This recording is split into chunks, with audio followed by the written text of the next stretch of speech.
Hello, everybody. This is Joshua Hatton with One Nation Under Whiskey podcast. I'm joined today, and I'm joined, as always and forever, with someone who came to me this morning, and he said, not unlike Jerry Blank from Strangers with Candy, he said, I got something to say!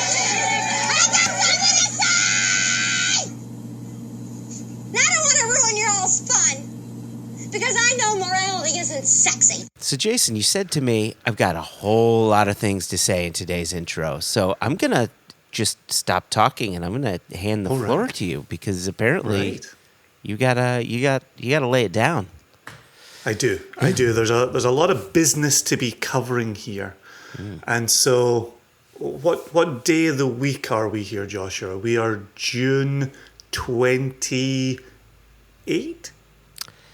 Sure. So 17, 16, 15, 29. Wednesday is the 29th. As we sit here on June 29th, the day this episode is dropping, there has been some good news to share in the whiskey world and beyond.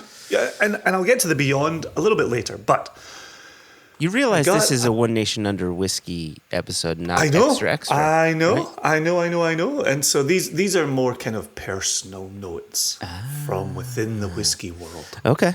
Yep. So I received a press release from Catoctin Creek Distilling Company. All right. Obviously, Scott and Becky Harris and their team. And the title was Scott and Becky Harris receive Discus Dave Pickerel Memorial Craft Member of the Year Award. Catoctin Creek Distillery owners recognized as industry leaders by the Distilled Spirits Council of the United States and fellow craft distillery members at annual conference. One of the key elements about this award is it's for leadership. Through the pandemic, through the tariffs, through the tax news, if you still remember when craft distillers were facing, I don't remember the exact number, but an insane tax hike on their products. Double digits, if I'm not mistaken. Oh, frightening. Yeah. Frightening numbers. Yeah. At all times, Scott and Becky Harris have been at the forefront. And so to see this award for them, to see good people and the right people being acknowledged just made me so incredibly happy. And I texted Scott right away and I said, listen, sincere congratulations to you, Becky, the team, to Catoctin Creek for what you've achieved here. And he wrote back and said, hey, thanks so much. But it's just such a nice pair of human beings, who do such wonderful work with distillation and beyond. They're the whole enterprise. They are the whole enchilada. I really love them dearly. That's amazing. You were calling them good people. And as you were saying that, I was thinking to myself, isn't it nice when good things happen to good people? Oh, 100%. Right? 100%. Especially because it was through such a trying time, right? It was the beginning of the pandemic when they were shutting down. They were moving over to hand sanitizer. Even actually, talking about tax, when the tax bill came in to distilleries who had shifted to producing hand sanitizer, it was actually Becky Harris who led the charge for that tax to be expunged. And she succeeded and saved distilleries hundreds of thousands of dollars when they got a tax bill for shifting to production of hand sanitizer in the start of a pandemic. She shouldn't have had to have made that fight. Right. But boy, if she didn't pull it off really well. So, see, isn't it amazing the power that people can have? Even small producers like Scott and Becky Harris at Catoctin Creek, when they raise their voices and they do it in the right way. It's amazing. And, that and a bit of stick-to-itiveness, just keep on harping on it, keep on being the squeaky wheel, not just for themselves, but, for everyone else in the industry. And that was the aspect I was about to mention there, is not just for themselves. Yeah. Like they really see themselves as members of this craft distilling movement. And they do diligent work on behalf of others. It's really brilliant. Such good people. So there you go. So I don't want to belabor the point. I did want to celebrate it though, and I did want to make our One Nation Under Whisky listeners aware. I know in this year we've been talking a lot about our own Catoctin Creek project with them. And actually in the last episode we had Ian McAllister tasting it with us and saying magnificent things at Glen Scotia. Absolutely brilliant. So exciting. Speaking of Ian McAllister at Glen Scotia, I was having a meeting with Jess, and this was after the episode dropped. And I said to Jess, that's our first interview together out in the world.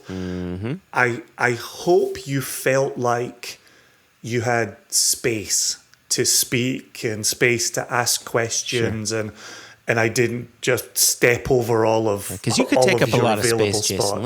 Let's be very honest about that. I feel like when you spend years recording with Joshua Hatton, you really get into the habit of fighting for every second your voice gets heard. And Jess gave me the floor, and that I'm not used to that at all. So in talking to her, I said, look, I just hope you feel like you had space there. And she said something brilliant, and I said, look, can I share that with One Nation Under Whisky? And she said, yeah, go ahead.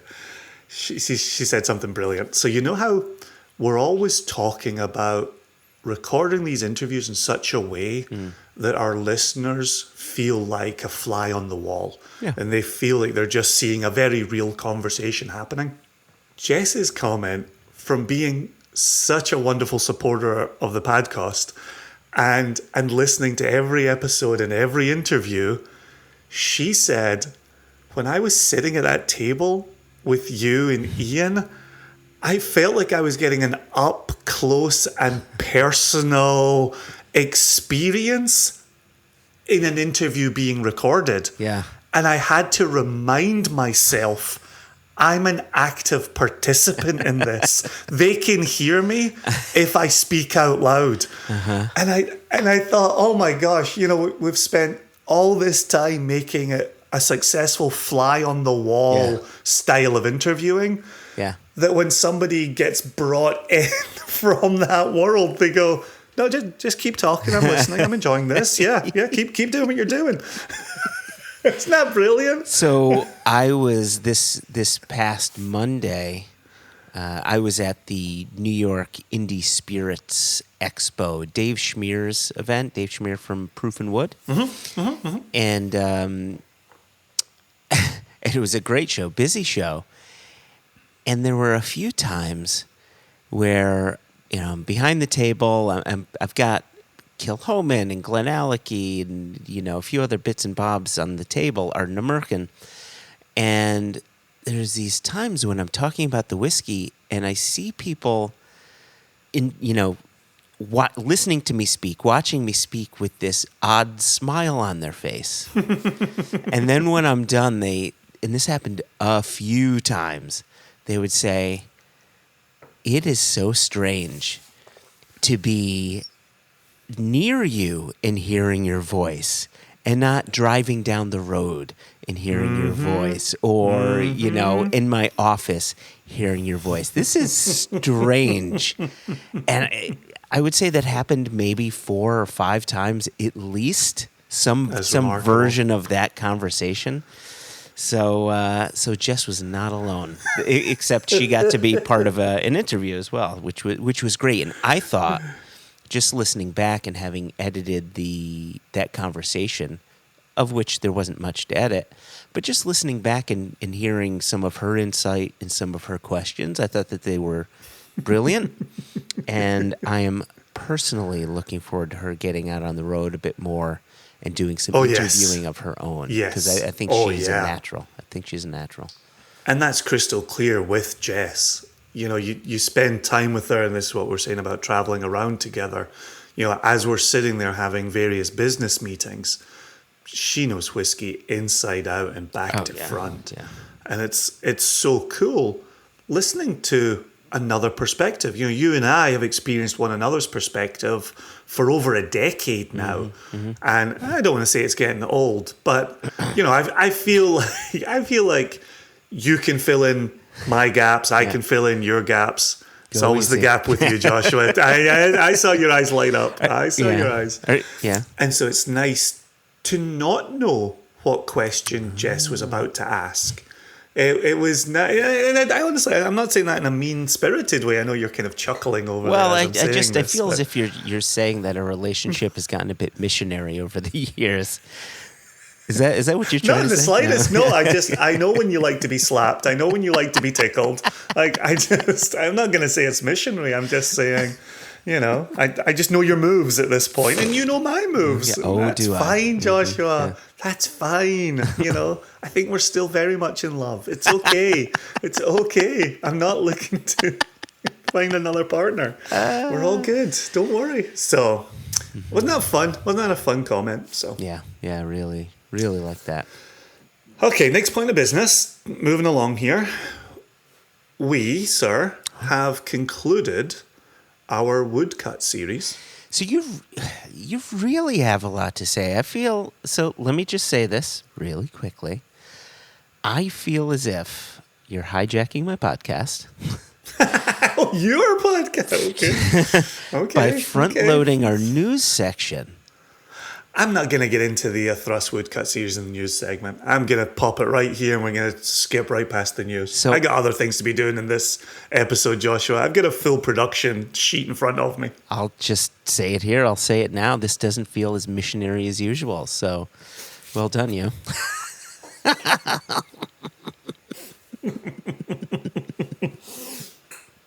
This is what they call mixing it up, my friend. No, listen. If it was the news, I feel like we'd be talking about the launch of it, or we'd be talking about the impending arrival of it, right? For me, that's the news. The reason I want to bring this up now in the intro is because this is about the nation, and this is about the support of the nation. Mm-hmm. The fact that we could tease a wet bunghole to the nation. Jesus. These are all technical industry terms. They are. They 100% are. No, I'd like you to continue, please, because I'm almost there.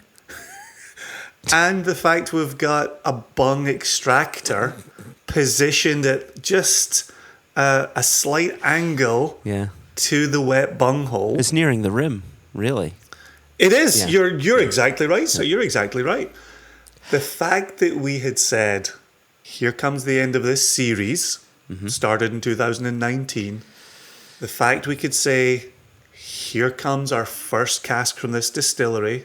We could say, this is the first time a Diageo distillery has been in the woodcut series. Yeah. The way you looked to the sky there, I was like, oh no, I've been saying that all for the whole launch. I've been saying that.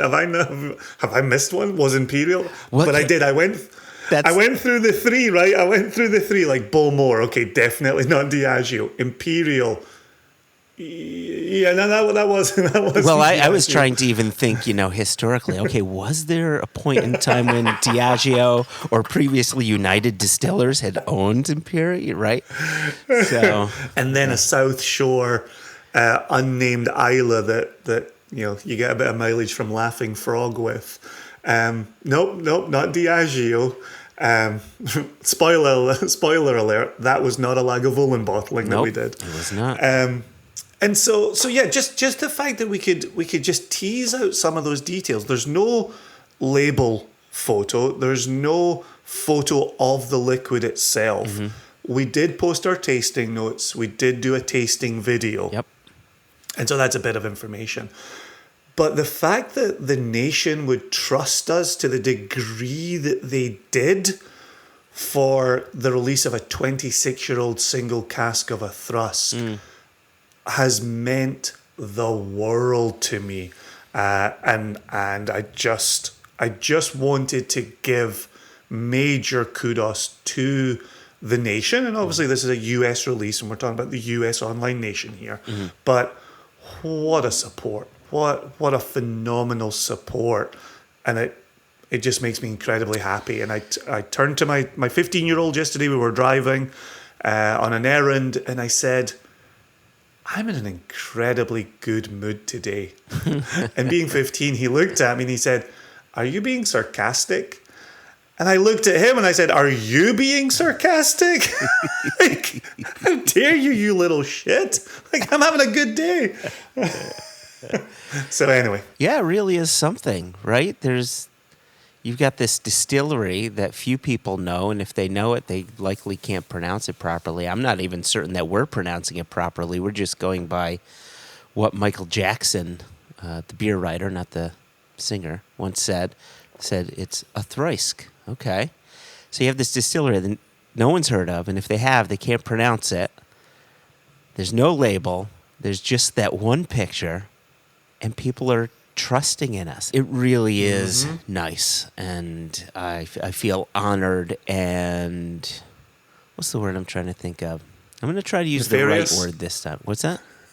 Nefarious? No, it's not. It's not nefarious. There's a bit of... I can't think of the word, but it's kind of like a responsibility, right? Like going into this, I felt as if we have always had a responsibility to bottle what we think is the best stuff that we can find. But we rarely do that on a pre-sale, right? The product's usually in our warehouse.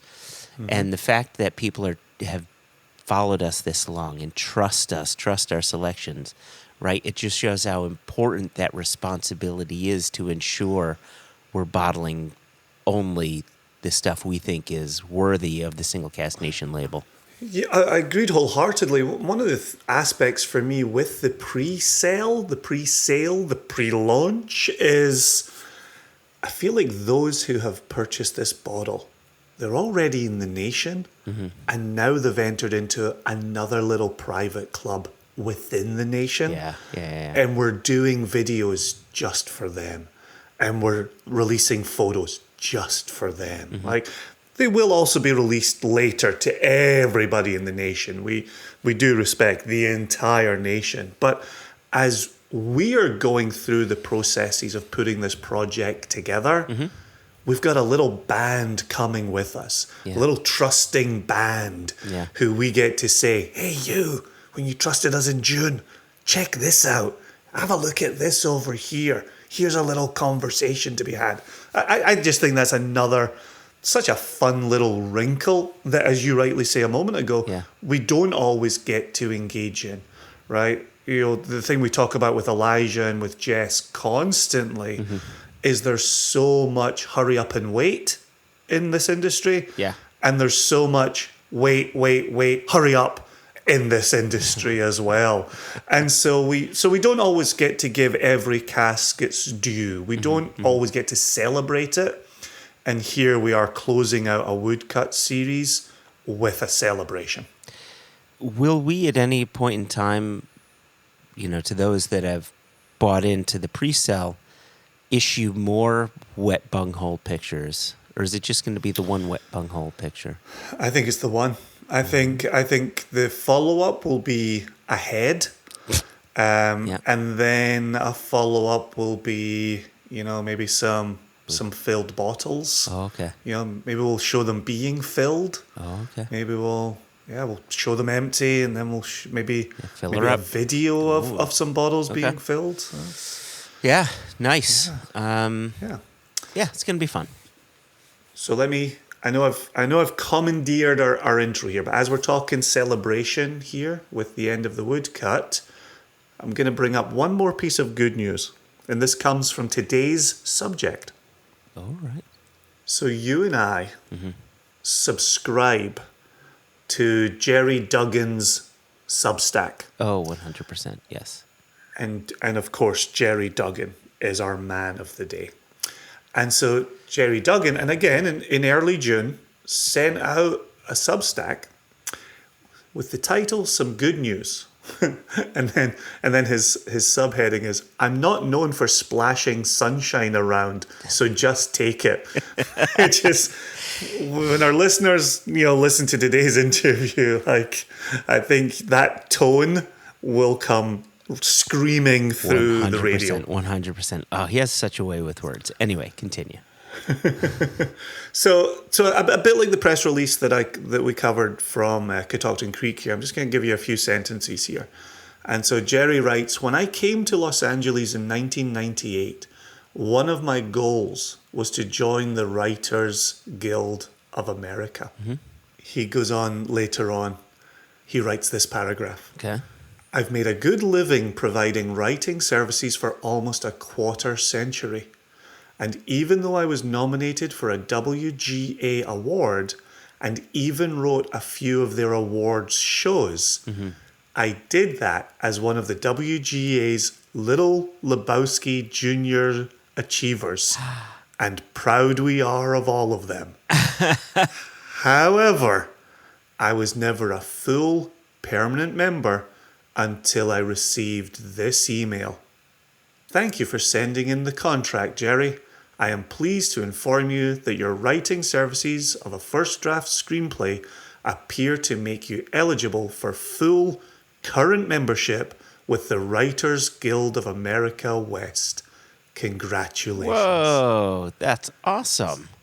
Something he has wanted since 1998. Oh, man. Came to fruition in 2022, just as we were interviewing him for One Nation Under Whisky. I just want to personally say, Gerry, you're welcome. I'm glad Joshua and I could help you achieve this. Where would Gerry be without us? I mean, think about it. He's been plugging away for 25 years. He finally speaks to us, and now he's recognized. The reason that we're making this point and certainly making this joke, it's the number of times Joshua and I will text. You know exactly what I'm going to say. We will text one another and say, did you hear so-and-so left such and such a place? Uh-huh. Invariably within 3 months of us interviewing them on One Nation Under Whisky. Yeah. We've been doing this for, we're now in our 6th season. You could go back to, 2018 and say, oh, look at that person. Like, oh, well, they're no longer with their gig. It's the fact it invariably happens within 3 months of us speaking with them. Do you want to know the latest? Sure. You do. You already know the latest. I'm sharing the latest with the listeners. So we interviewed Skinny Roberts when he was with Black Raven Brewing, and we had a great chat with him about beer production and even kind of beer finishing and beer cask projects. He is now with Copperworks. Amazing. Yep, that's some fresh information. I was doing... it's so funny when you mentioned the Gerry Duggan thing and how we were able to make him a full, fledged member of the Writers Guild. Mm-hmm. I was thinking we did. I was thinking back to a fellow comic writer of Gerry Duggan, Mr. Garth Ennis. If you remember, we interviewed him about 3 years ago. And 4 years ago. 4 years ago now. But here's the thing. He's had 2 hit shows since. He's had Preacher, and now he's got The Boys on Amazon. Right? I tell you, man. He worked his ass off just to get people to notice his comic books. He talks to us. Now he's got 2 hit series on his hands. 2 of them. I tell you, Judge Dredd was barely known globally before he spoke to us. Yeah. Barely known globally. Yep. It was barely a global sensation with a Sylvester Stallone movie under its belt before he spoke to us. Followed by a Carl Urban movie with the lady from Game of Thrones, Cersei, which was the much better Judge Dredd film. come on, that Stallone Judge Dredd film was not good. I have a sense that Gerry Duggan's version of Deadpool in the comic books became the inspiration for the Ryan Reynolds movies because Hollywood knew Gerry was going to be on One Nation Under Whiskey in the future. Oh, yeah. All joking aside, just so we're clear, because I know sarcasm doesn't work over text. I hope it works over podcast, and I hope our listeners know enough about us. But if we are attracting Gerry Duggan fans to this episode, I want to be crystal clear. This is a huge honor and a huge treat. And I loved speaking with Gerry Duggan. And I told my kids, and I told my neighbors, and I told anybody who knows anything about Deadpool and anybody who knows anything about X-Men. I was telling people in the grocery store, this is huge, and I'm over the moon. You and me both, sir. It's really exciting. So listen, we're going to hand it over to our conversation with Gerry. I just want to let our listeners know there have been a few times where we've had a guest on, and it felt as if we were two guys on a bull in a rodeo, and they just opened the gate, and we just had to ride and hang on for dear life. That's what this was like. He was like riding a wild bull, and it was fantastic. I consider this the fire hose style of interviewing, where you spit out a sentence and then whoosh, the hose explodes. Oh, I thought that's like when you're at a urinal and you don't use any hands. Oh, interesting. Mm-hmm. It's called the fire hose. Interesting. That explains why you're watching me the way you were while I was saying those words. We should cut 3/4 of this and get to the interview.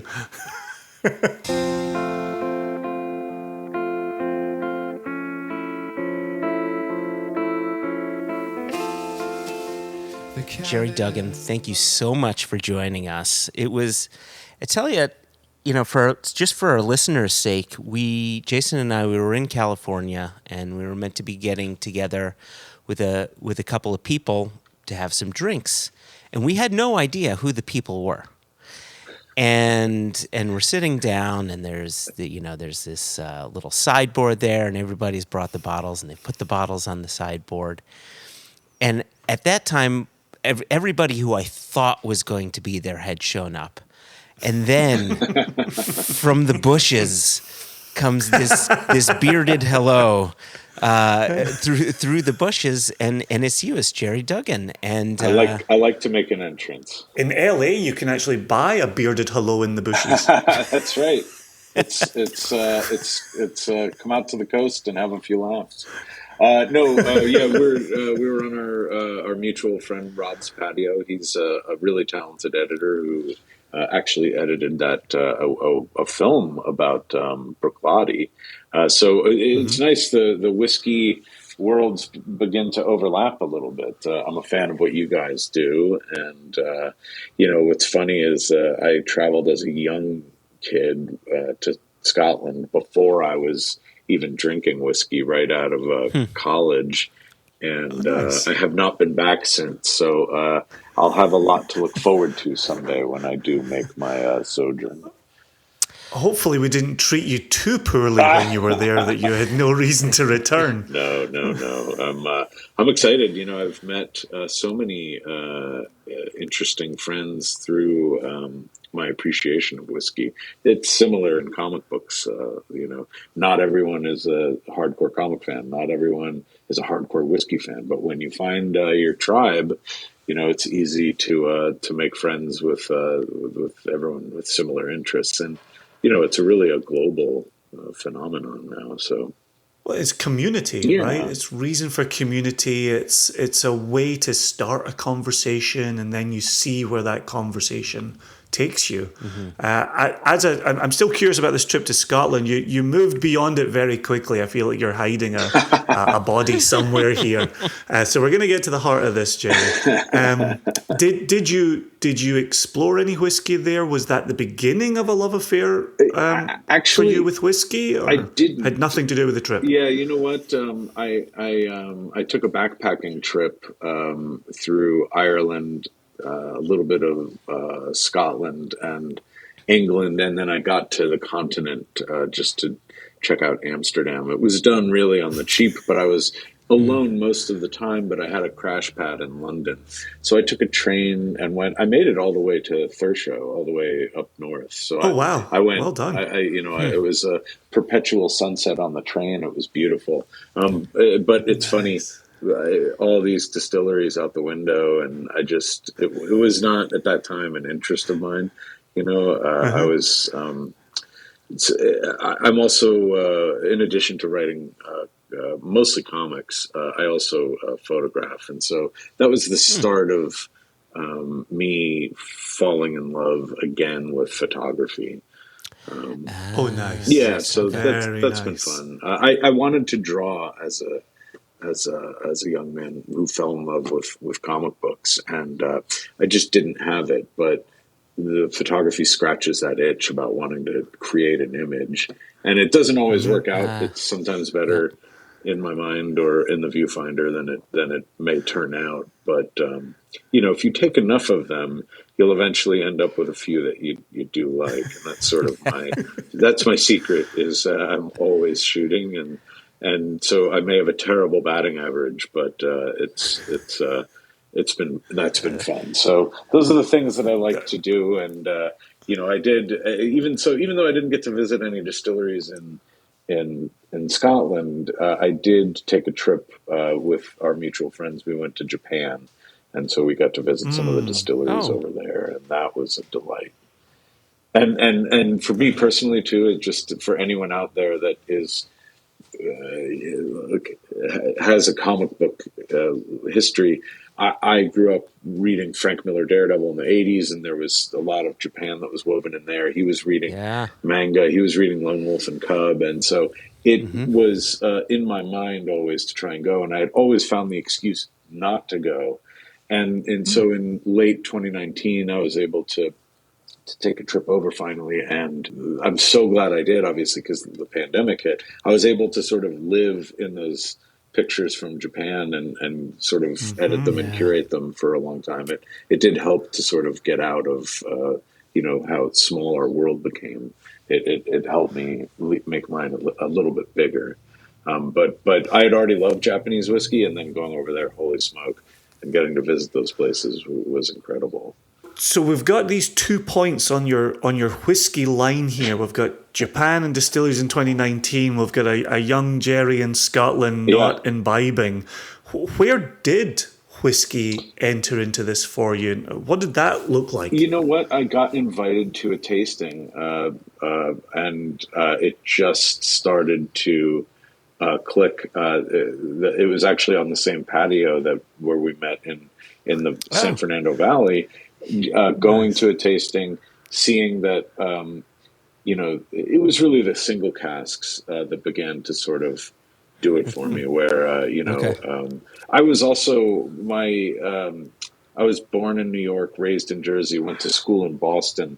So there was sort of this always, especially in Boston, like it felt like alcohol was very much a part of the college scene. And I was actually a barback. So I was working at Bill's Bar and Venus across the street from Lansdowne Street, Fenway. And, so for a while I actually didn't drink because I saw so much sort of bad behavior.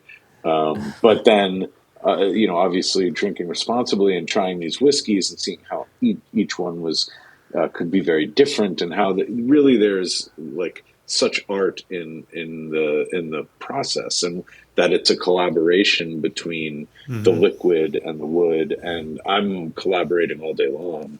I'm in I'm in comic books. I can't draw, but I'm telling a story to my artists, and then they're telling that story to the audience. I sort of show up again at the end to write some balloons and boxes and try and match my game to their game. But there is, I think a direct line, from a comic book collaboration to like a whiskey collaboration. In that, I think, if I'm the liquid in all of this, the artists are the barrels, and I would not necessarily write the same way for each artist. I sort of would be able to tailor something for each one. You always want to ask what they want to draw. That's always very helpful. But, even if I gave the same script to 3 or 4 different artists, I'm still going to get completely different sort of stories. Iterations. Yeah. Just, that's how it is. But, and sometimes I'm invited into schools. My son, pre-COVID, was in grade school here, and they found out that I worked at Marvel, and said, "Hey, would you come in and talk to the kids about art and making comic books?" And I always just tell them, "You're never going to be great at everything, or if you are, congratulations, you're a 1 in a million." But you do something very well, and so you want to try and find people that do the things that you can't do, and then they're doing it well. And so if you can teach young people to collaborate, that's where it gets really interesting. And like my favorite whiskey is still Chichibu, I think. That collaboration between that liquid and then they use a lot of Mizunara wood. It's unlike anything else really that I've tasted. Unfortunately, I have that taste, right? It would have been great if I said, "Oh, my favorite whiskey is Honey Jack." You got to try this Jack Daniel's Honey Jack. It's available everywhere and it's cheap. If you do a 50-50 split between Chichibu and Honey Jack, it's horrible. Do you know that? Oh man, you started answering questions that I had before even asked the questions. I really want to get into some of the nitty gritty into writing and how you got into it.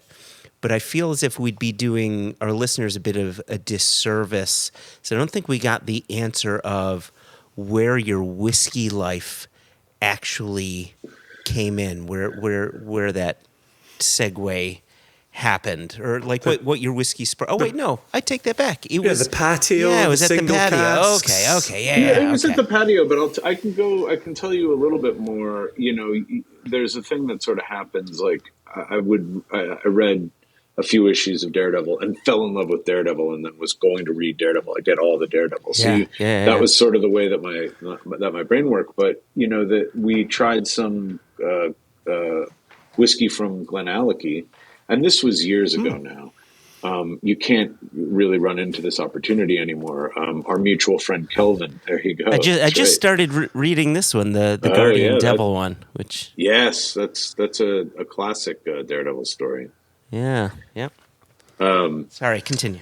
No, I was just going to say that Squirrel. That Kelvin had at that time.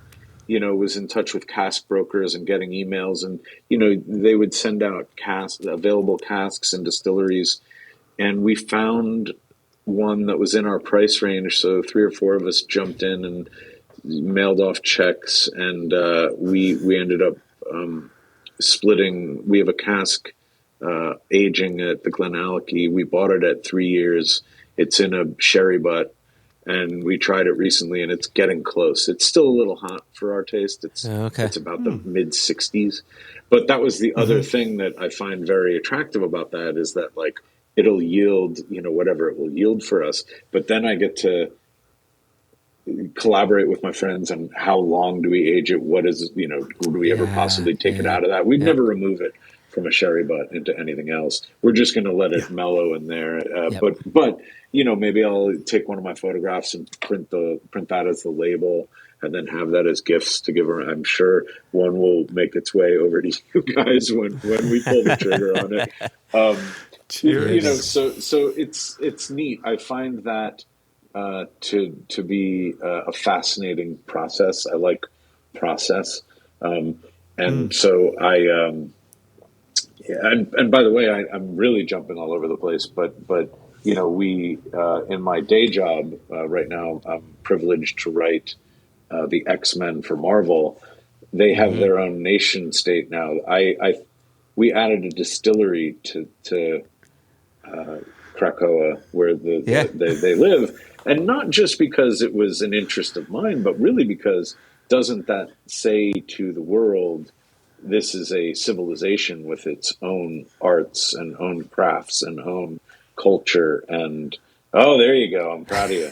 X-Men number one. I just started this. Oh, so, good. Well, Pepe Larraz and Marte Gracia, the line art and color artist for our X-Men run, are the best 1-2 punch in comics right now. And anyone sitting in my chair is going to have a real good time. But I've tried to be very thoughtful about the things that we do, and I've had such good fortune in collaborators from the previous writer on X-Men to how much he set me up to succeed to our current group of writers, because that really is, we're sort of in a prog rock band and a Slack all day figuring out how we move these characters and titles into alignment. And it's especially hard given the supply chain issues with printer demands. It's an extra layer of production hassle that we used to not face. Wow. Okay. Hold on, Jason. I know you. If we go into supply chain, we're going to totally derail this, because we're all just going to sit here, crying into our whiskey glasses. So there's so much that I want to ask. And seeing as you're jumping around, I'm going to jump around a little bit as well. Please. But I really liked what you said, how you come up with a story, and you're working with an artist or artists, and sometimes you'll modify it a bit depending on the artist and what they want to be drawing. And so my question for you is, when you're creating a story, do you sometimes have that artist's style in mind to help dictate that story in a way? And B, how much direction are you giving them from a visual standpoint? Like, I want to see it laid out as such and such. I'd like to see frames be laid out in a certain way. And then this is the final part. Are they given the word bubbles, thought bubbles, and just the sort of the background squares that sort of help the story along before they start drawing? Totally. Those are great questions. The honest answer is it changes a little bit on the circumstances and what the title is, but I do write a full script because I do think that's my job. I don't always, I have a chat with all the artists at the top to say the balloons and boxes, the word balloons are anything spoken in the comic, and the caption boxes are anything that you read that would be an omniscient narration or a locator, so someplace that tells you where you are. That all of that is in there, and then it's varying degrees of finality. Certainly it tells them, even if I have an entrance into a room and someone says a line, someone has a balloon, and it's not funny yet, I let them know the balloon's there so that they can accommodate it in the layout.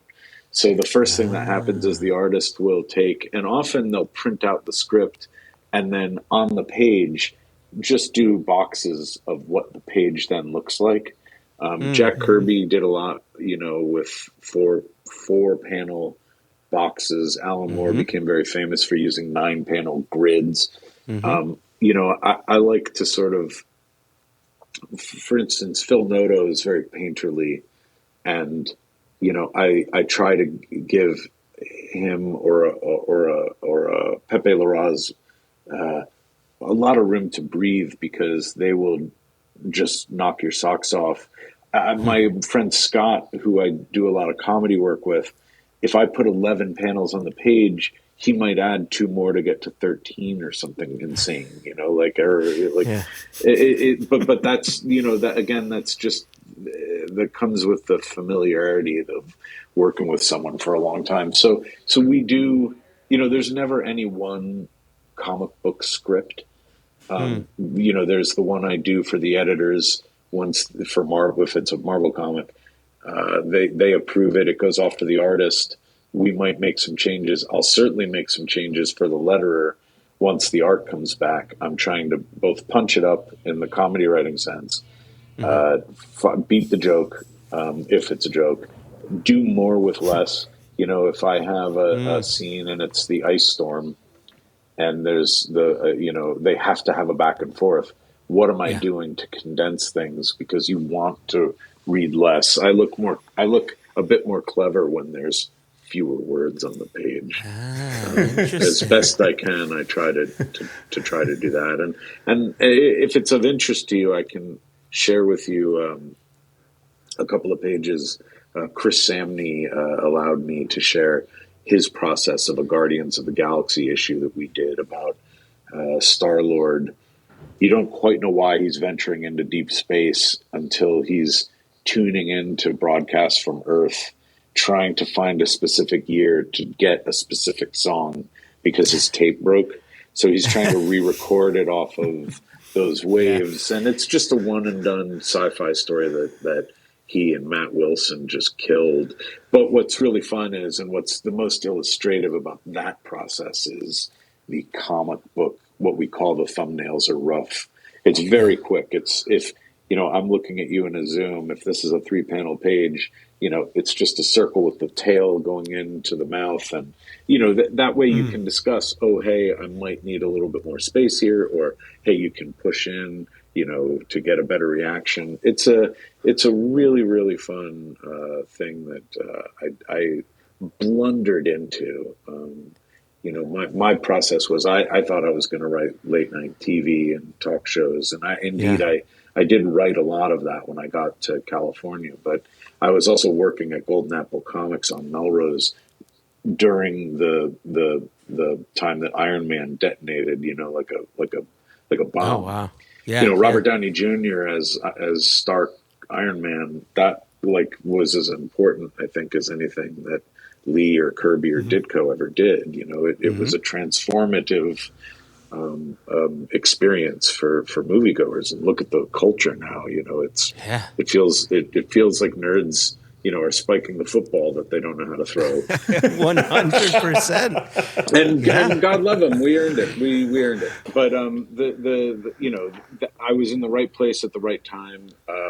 My writing partner Brian Posehn was wrapping off of Mr. Show. I don't know if you're familiar with that. Oh yeah, wonderful sketch comedy show on HBO for many years, and we had a comic book about Santa Claus after the apocalypse. And we had met Rick Remender, who drew it. He's now not known for having drawn anything. He's such a successful writer. But the long and the short of it is, if you're interested in making comics, you must make comics. You can't apply for a job in comics without that under your arm. And you need to finish what you start so you can hand an editor a finished comic. And we like to say that breaking into comics is a lot like breaking out of jail, in that once you do it one way, they kind of brick off the way that you did it. So I don't know if you can go from like the dick and fart joke factory that I was working in to then doing that. Maybe you can. I feel like they filled it with cement and mined it when I crawled in. But what was transformative for me was working with Brian and Tony Moore and getting a shot at Marvel in Marvel Now, which is almost 10 years ago now, believe it or not. And we were knocking on the door of Deadpool for a while because they saw us as comedy guys. And we were happy to be known as anything, like any guys, right? And so, again, more luck and timing. I got to write Deadpool. We hit. And we had this long run, and then, Ryan Reynolds leaked his test footage, and anyone in that chair was on a rocket, whether you knew it or not. And again, all of our artists were so good and so funny and made us look so good. And we had this epic run of Deadpool, and more than I ever wanted to. And honestly, I probably kept a lot of interesting Deadpool from getting to print for how long I was in the chair telling Deadpool stories. So I've gotten very, very lucky in all of those collaborations. And now to have the dream job, now I'm writing X-Men. Yeah. So as you I love the way in which you present yourself, because you're kind of like, I did this thing, but it was a decade, but you just covered it in 1 second. So pause there. Yeah. So when you came out the bushes with us in LA and onto the patio, you were introduced as the person responsible for the movie version of Deadpool that we've all fallen in love with. And you were very humble in the moment. Well, but a really hard oversell. I mean, I think they, my friends would like to think of me as that guy. That's not true. The person responsible for Deadpool doesn't really exist, in that Deadpool is like Freddy Krueger with so many mothers and fathers. Gail Simone, Joe Kelly. Yeah, we have Fabian and Rob, who originated the character. And I don't know that anyone necessarily in those early days, Ed McGuinness, gets enough credit for. Deadpool was a labor of love. Deadpool back then was, hey, you've got a mini series. Oh, you've got an ongoing series. It's going to be 20 issues. Guess what? Sorry, now it's 10 issues. And so there was a lot of fits and starts. Again, I was very lucky in that the world was ready. It was standing on my predecessors' backs at that moment. Whoever was at that moment was gonna hit it, was gonna have a really good time. And we were supposed to hit. We had Jeff Darrow on covers, who, again, going back to Frank Miller, did hard-boiled, super hyper-detailed covers, hilarious covers. Tony Moore, who collaborated on The Walking Dead with Robert Kirkman, did the first arc of Interiors. It's gorgeous. And then we had Mike Hawthorne and Scott Koblish and all these wonderful artists that would come later, who carried us around. There are times, the super fun thing about being part of a team is it's great if you can hit a home run. And some days you need to hit more than one home run. And some days maybe you don't. But that's okay, because someone is going to knock something out of the park. We did stories there that, I'll be proud of them forever. And, Deadpool was already in the movies. Ryan, it's funny. I think Fox did not necessarily believe in Deadpool, and I can't speak for the movie guys. They've been very kind to us over the years. But they had their own, collaboration going on, and their own.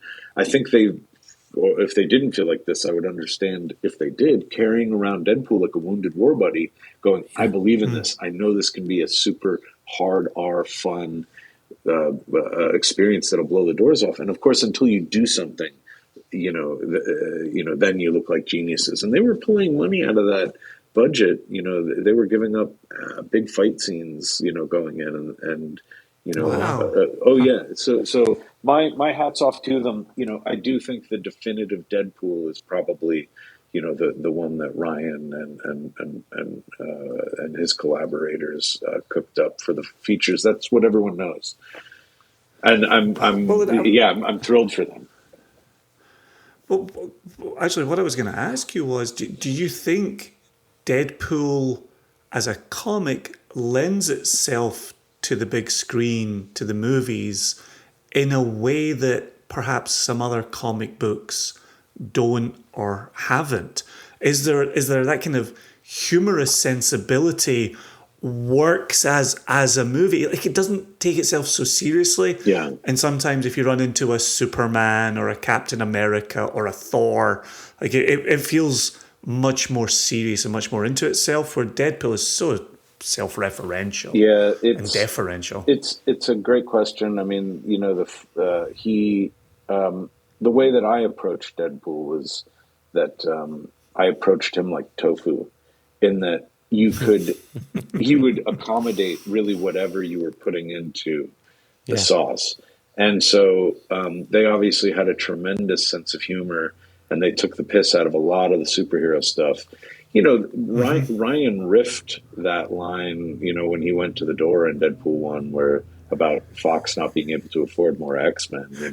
I don't think they had that till it was on its feet, and that ended up being the loudest laugh line in the movie. And but I will say, some of my favorite Deadpool stories, whether they're the ones that I collaborated on or not, are horror stories. But you can really, he used that sense of humor as a masking technique. He's a horribly scarred figure and, disfigured. Yes.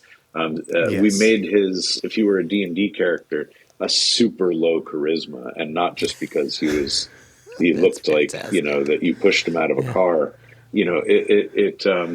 But we also, I think my favorite thing that we did at Marvel in the comic books as a arc was to, we knew that we were going to be, and this is the fun thing about being in what we call the big room at Marvel, the editorial room where a lot of the writers and artists and editors get together to plan out years in advance. We knew that Wolverine was going to be dying in the comics. And we also knew that Steve Rogers was going to lose his super soldier serum and then age up.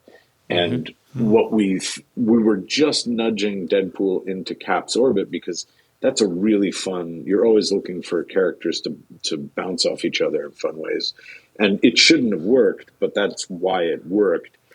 Cap really needed muscle, and he could see that Wade needed a drill sergeant, and sort of he took him on as a soldier. And it really worked. He was a good soldier, even though nobody really wanted to be around him. He won over his Avengers.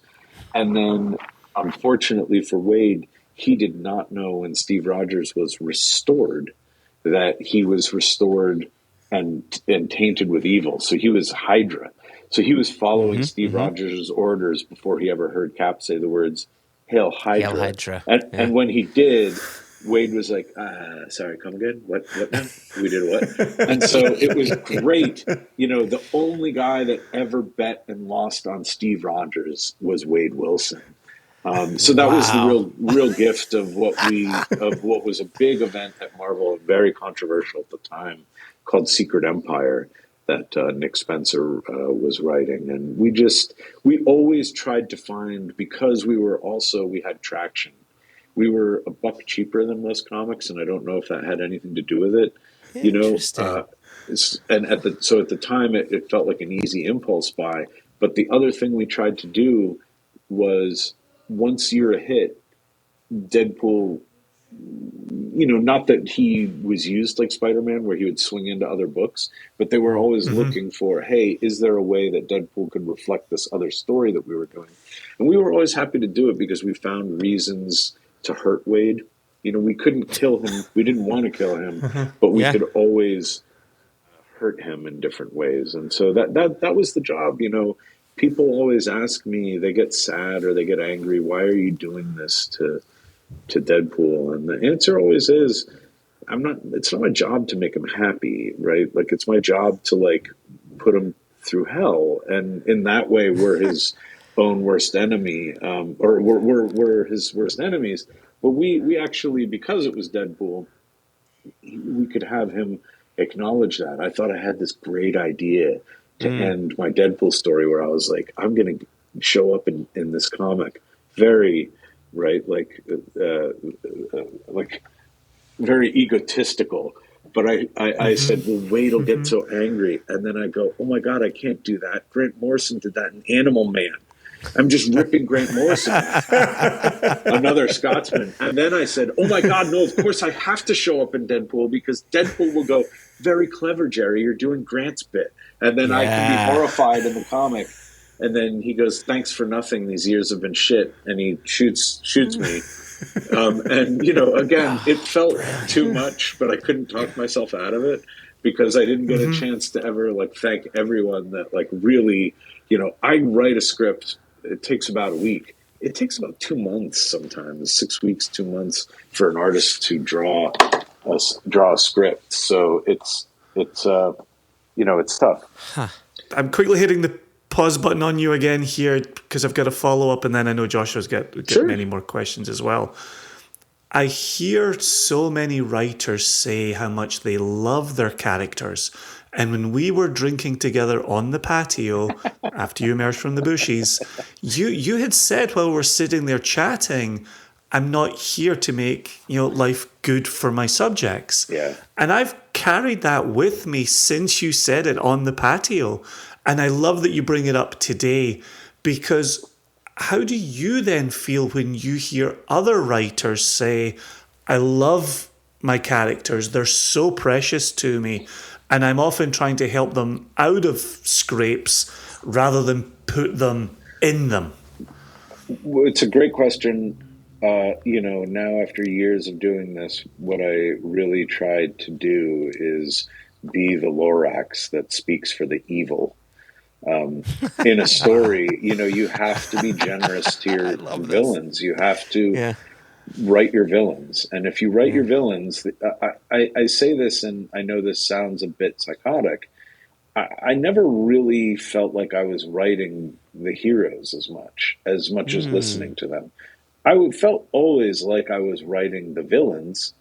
We have a group of human-aligned villains in X-Men right now, and I love writing them. They're a collaboration of humans that have decided that Krakoa is a tumor on Earth, and that these mutants are cancer that has to go.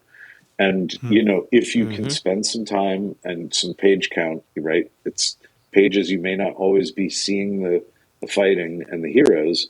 Your story has a real shot at having legs of being something that will land, right? Everyone loves Dr. Doom. What a great villain. Like when he, just to, again, reach for one of my favorites, I got asked to do a book called Savage Avengers, which was a book that Marvel was able to license Conan and have him interact with the Marvel Universe. And it sounds like it should not and would not have worked, but we, I think, approached it from the right way of Conan coming into this society and going, it's not as civilized as you think. I see more slaves here than I saw back in the past. Wow. Your bonds are more invisible. You're all staring at your magic glass. And he was able to very much exist in the moment and still hate sorcery, still embrace technology and weapons and that sort of thing. But the joy of it for me was Conan would look at Dr. Doom and go, I respect him. He's done what I want to do. He has Doomstad, a castle. That's what my destiny is. He would probably see someone that he might have to shank someday, although we gave them such a big problem that they were uneasy allies. And then after they beat up the wizard, of course, Conan was like, let's go to that castle and feast, right? And so out of that came a story called To Dine with Doom. And, Conan's sitting there eating a turkey leg and going, you're very vain. You don't take off your mask. And, then off comes the mask to go, let's see if you can keep eating, looking at the space. But it was, again, just give your villains a chance to kind of vamp. And, that I think that's for me anyway.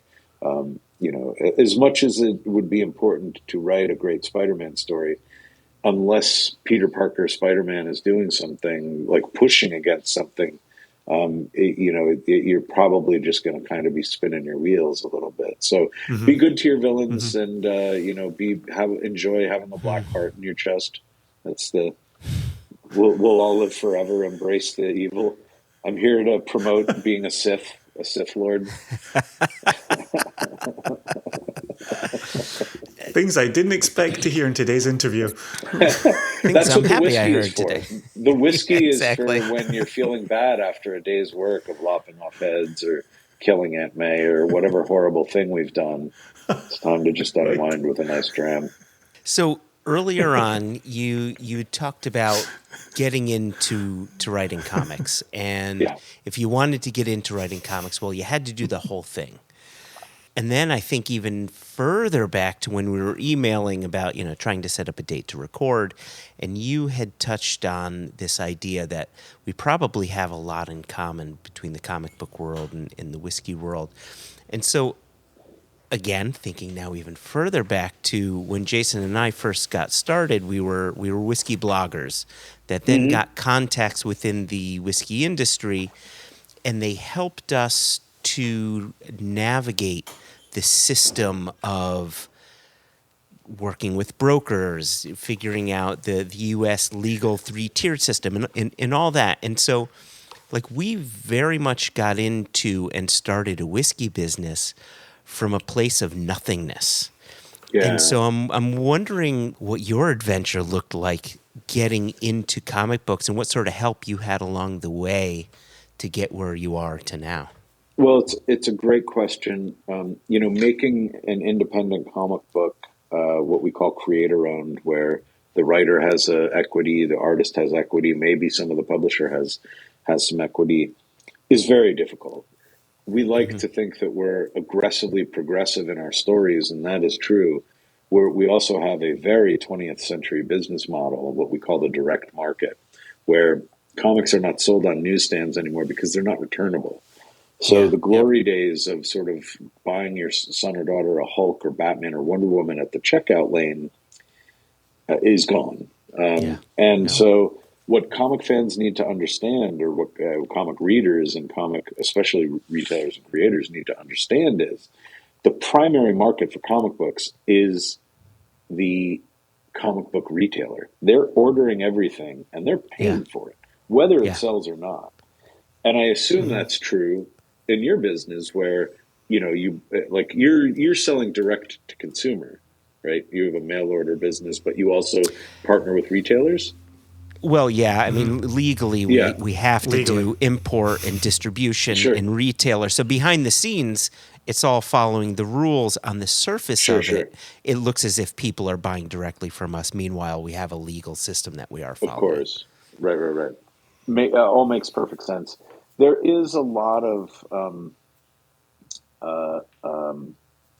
change in comic books now. Substack is in the game, where people are digitally publishing comic books and then taking those digital comics and then doing a nice hardcover.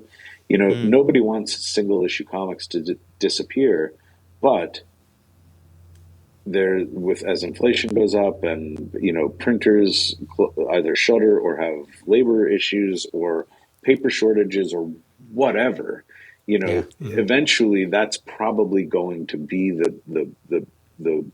the Achilles heel of single issue comics. It's not the desire, it's the actual production of it. I could foresee a time when we start doing almost what we call digests, or the manga model. Hey, here's 120 pages. So as an experiment, for instance, this summer I have a comic book original graphic novel, a hardcover, 120 pages, called The Dark Room. And it's a super fun comic. It combines my love of photography and comic books.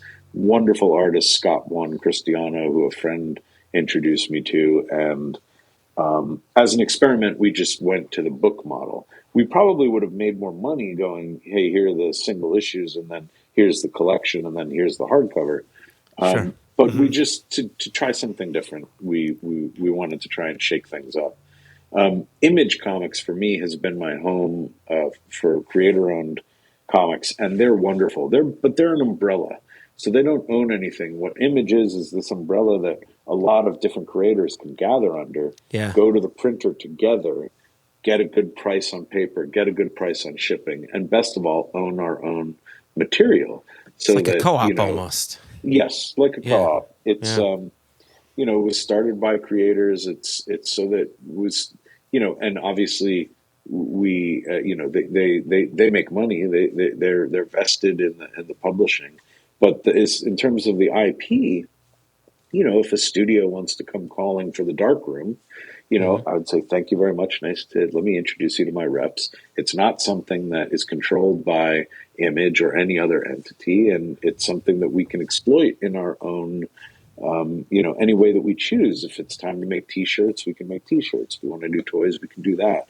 So that's fun. The other thing that's fun is, the other reason I picked a camera back up a few years ago, well, one reason was all the pictures of my son, I could tell how old he was by how shitty the phone camera pic was. Oh, that's an iPhone 1. He was a baby. But to have something new to struggle at is good. I've gotten very good at making comics. I still can struggle at it, but at the end of the day, I know when I hit print or it's final, I know it's going to be great. And I can still fuck up a photo of like a still life in the golden hour. I can just, I meant to ask if this was like Jersey friendly speech or not. I guess it is now. Oh yeah. We're explicit. Yeah, and you could even use the C word, but I do bleep that. That's the only word that I bleep, and that's just because Jason forces me to bleep my favorite word. So there you go. Well, in the British sense, it was it had different exactly. There you go. I should say British, Scottish, Irish.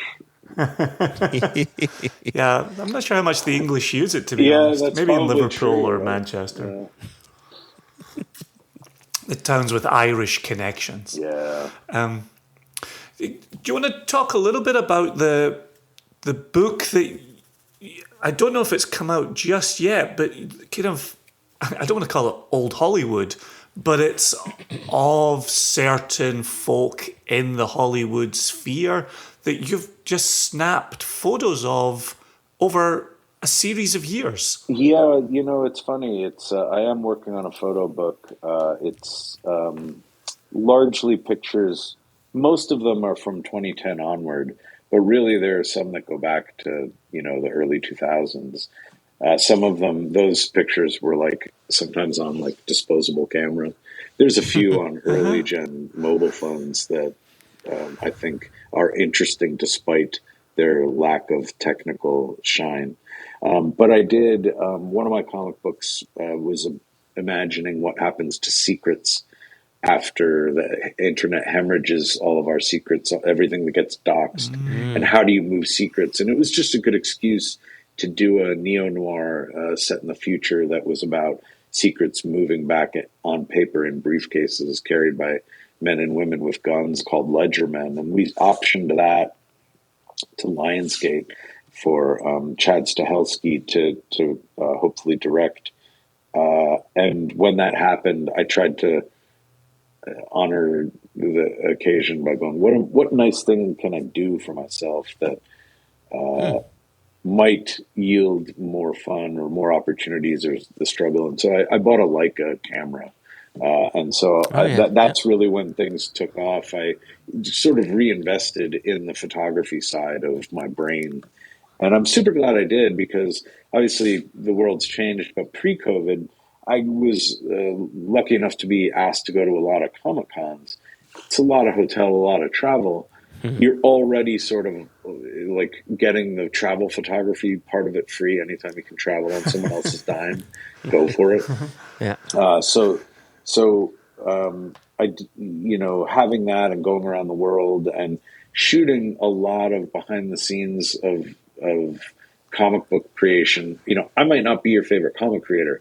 I know I have photographed your favorite comic creator in, candids over the years with other comic creators. It's a very small community, and the other side of it came from the joke writing and the late night stuff. And Patton Oswalt has been very kind to me when he hosts shows. When he's hired to go to host an award show, he usually invites his brother Matt, who's also a wonderful photographer, by the way, but a very funny writer. We go with him. We listen to the show live so that he can, hang around backstage and enjoy some of the presenters and folks. And we just pitch him jokes.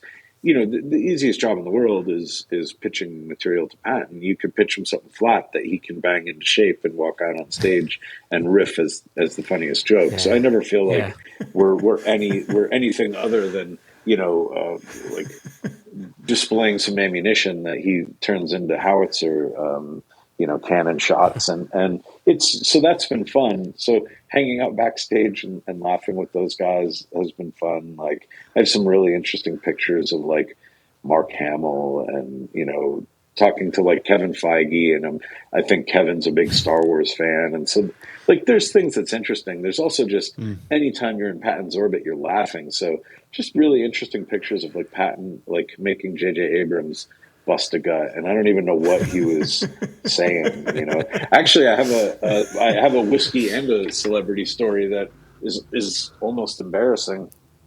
Ooh. At the 2012 Editors Awards, Clint Eastwood was giving his longtime editor the Lifetime Achievement or an award. I don't know, because actually the Lifetime Achievement that night was Ann V. Coates, who edited Lawrence of Arabia, among many other amazing movies. Oh my word! So in a room full of celebrities, everyone, Clint Eastwood included, was in her orbit. So I was talking to Anne, and I had my camera, and Clint Eastwood slides up next to her, and they talked for a few minutes, and they obviously knew each other, and they were obviously mutual fans. And I just snapped a couple of shots. I didn't even realize later it's a selfie.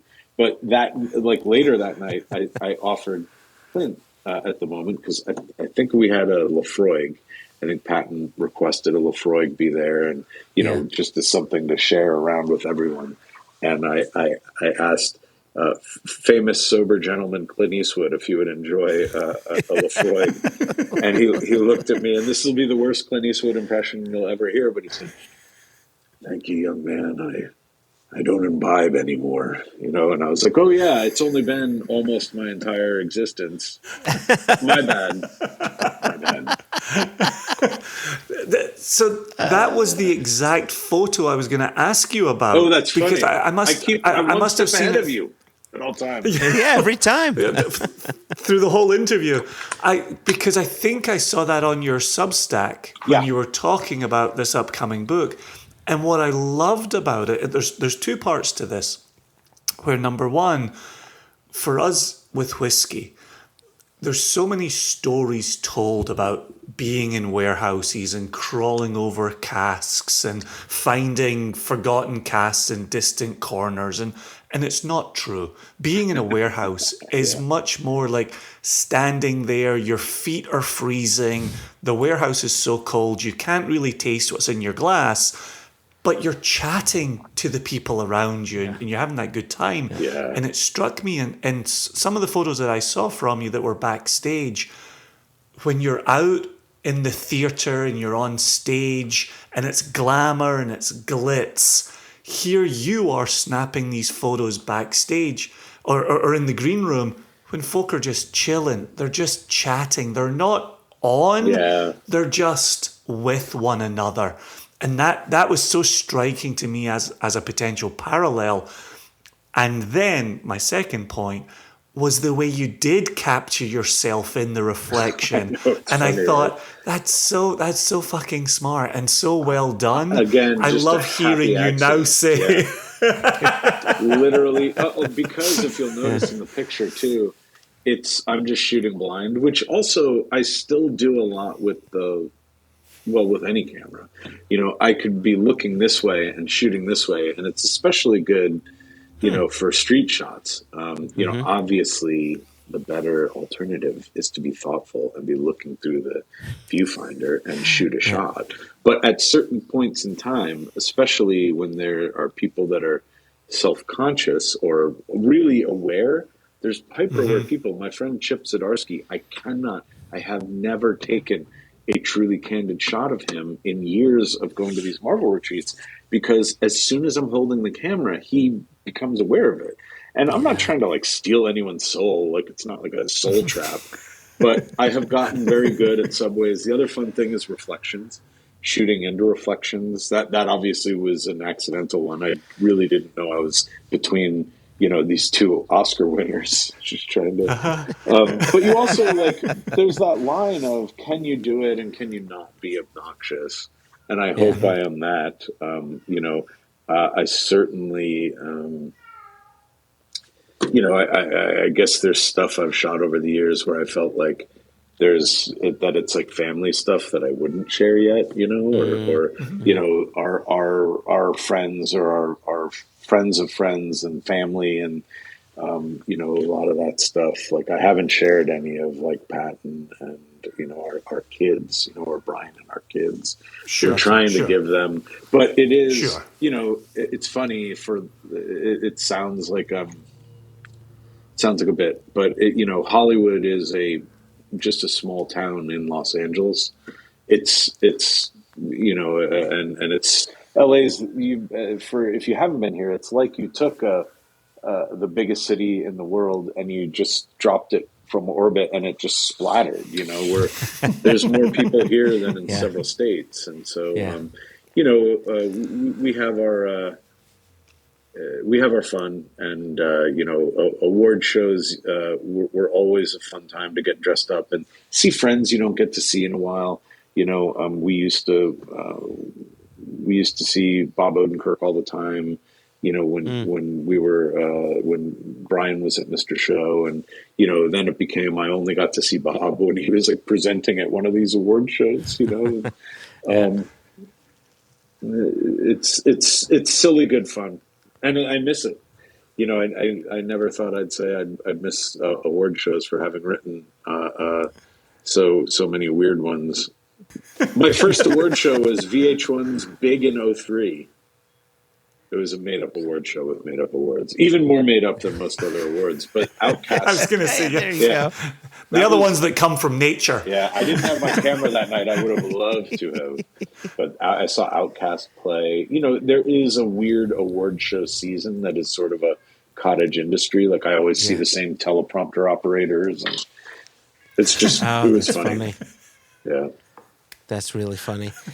I want to touch on X-Men really quickly because you had said, you said now I'm living.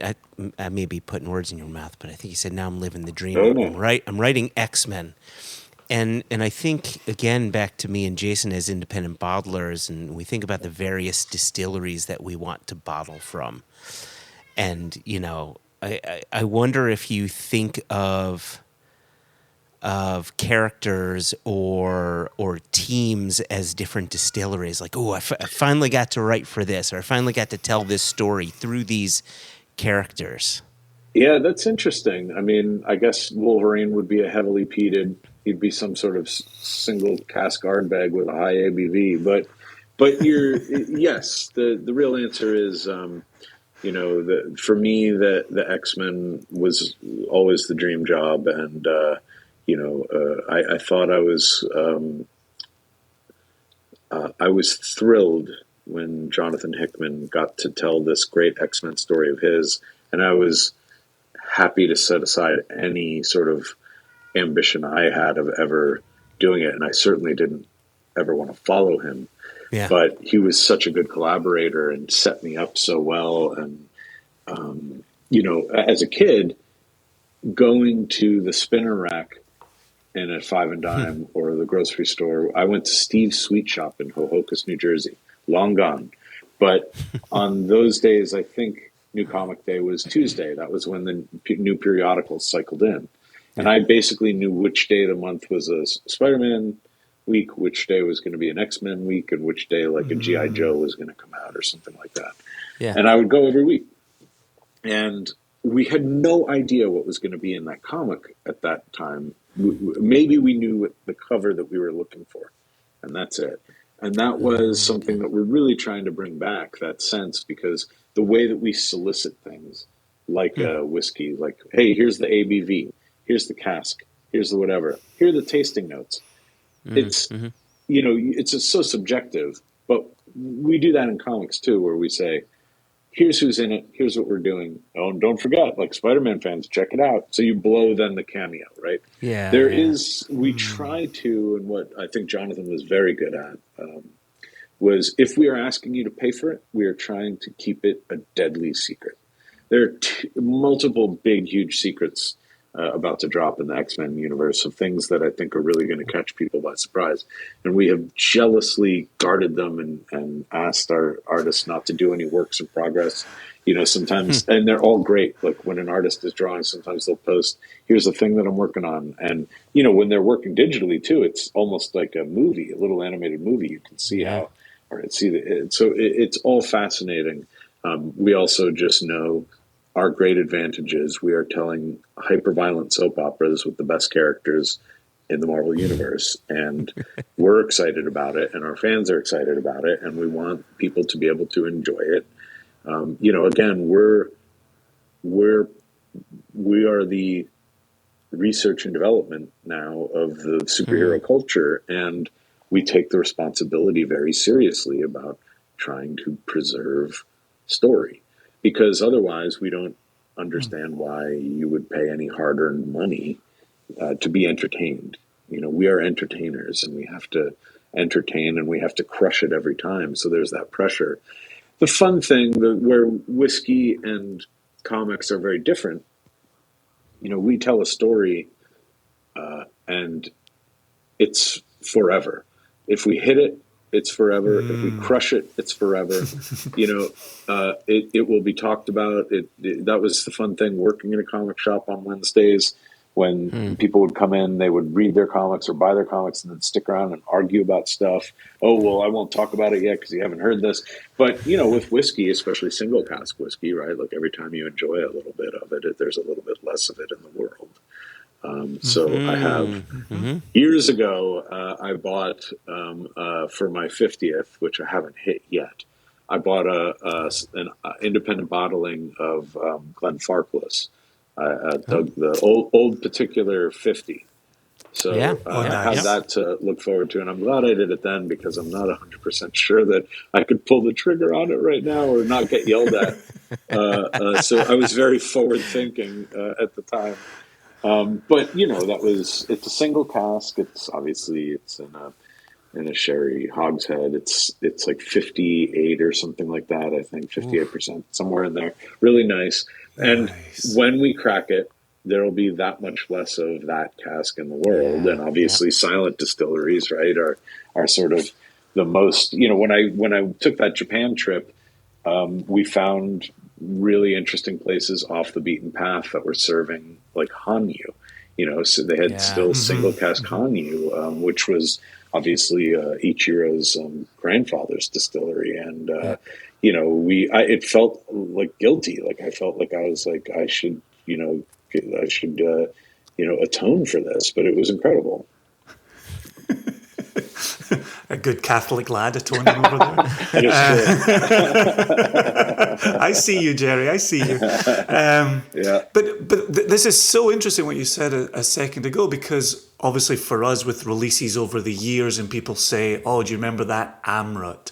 Or do you remember that Coolie that came out? And occasionally someone will pipe up and say, I've got one unopened of that. I've got one unopened of this. Yeah. But for the most part, we're relying on memory. Yeah. And so if we do collaboration with Glenfarclas and people love it, and a few years go by and we do another one, people are, in the very rare instance, able to say, I can put this new Glenfarclas against this old one. Yeah. But in so many cases, they're going to be putting that new one up against the old one in their memory. Yeah. And you never win against memory. You can't. Right? And so the fact that we can go back and we can open the comic book and we can read the story and we can look at the artwork, you can get out of your memory there. And the hope is that you do enjoy it the way you remember enjoying it when you've got it there in front of you. You know what's interesting is the thing that comics does that is magic, and really only comics can do this, is your brain is filling in the action between the panels. Yes, I think about that all the time. There is, right, your brain is kind of drawing and writing and accepting, and oh my God, what happens next? And so there is this like sense memory, and it's not always accurate. Like you can go back and revisit a comic and see that, oh my God, that's not how I remembered it. It's interesting. the other thing that is this actual smell of old comics is really great.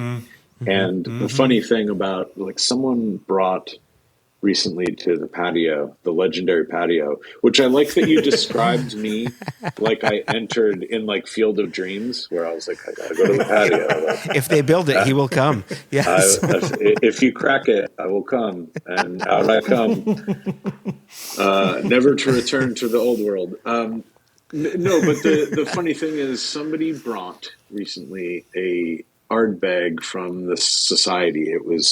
I think it was marshmallows on a singed stick, or campfire marshmallows on a singed stick. It was just a single cask art bag. It was not released in the U.S. It was it was released in Japan, so I had it in Japan. We found it in the society bar, tried it there. Oh my gosh, what a great experience! Didn't know we were going to run into that, and then back at the patio, having that dram again, and going, oh my gosh, I'm back in Japan. Yeah. It's awesome. Forever just linked with that time and that place and that moment. And, it's great when you can all of a sudden magically be transported like that. And that's what I think is true of both whiskey and comics. Agreed. Yep. Agreed wholeheartedly. In the interest of time, we're going to start just running down. I would be Final remiss, showdown. and big boss battle. Yeah. I know our listeners want the following question to be asked that has only been revealed to them in this conversation here, unless they are X-Men fans. What is the house style of the distillery that is being operated in X-Men? That's very, very good. I would say this. The interesting thing, for those that don't know, I'll give you the very quick bullet point pitch of what Jonathan and Pepe and my collaborators did to reset the status quo. For many years, X-Men were in a mansion. They were in a school. We loved them. They lost the school. They moved the school. It was always around the school. What the new status quo, what House of X did, was the mutants came together in lockstep, and they went to going back to Giant Size X-Men. Krakoa the Living Island was a mutant. Could we collaborate with Krakoa the Living Island to make a mutant society, and what does that look like? And so there was just a gentle retcon that yielded a lot of results that said years ago they began working on it in secret, and then now in the present, we have a mutant society that can use these, what we call Krakoan gates, to travel great distances.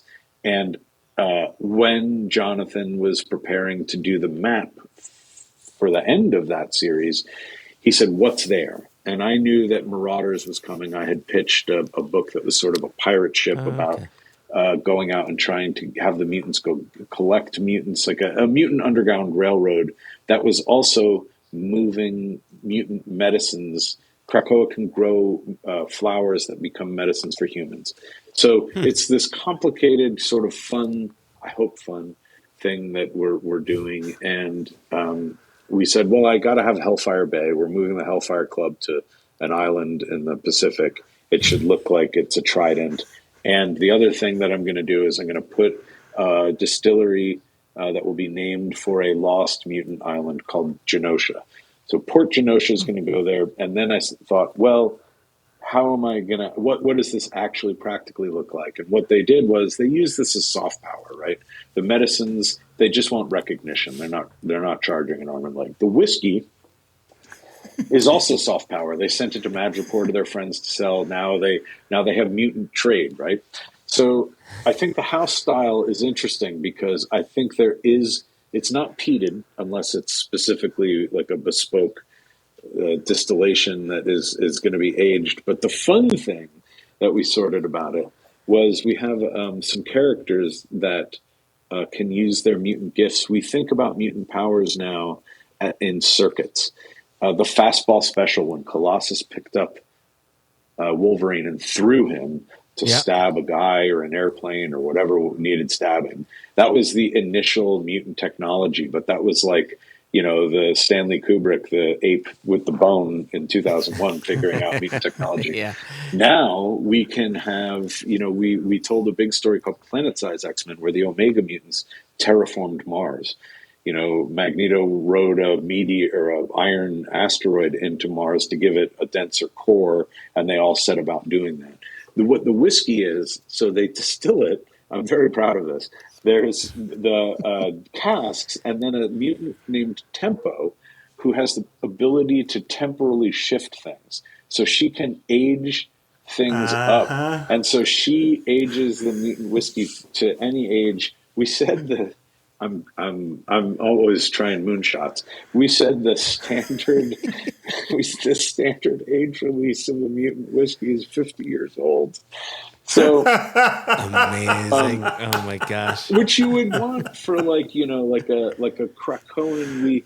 The interesting thing about Krakoa is Krakoa will provide. So if you ask Krakoa for a biome, you'll get a flower, and then you can plant the flower and it quickly grows. And that's how the gates work too.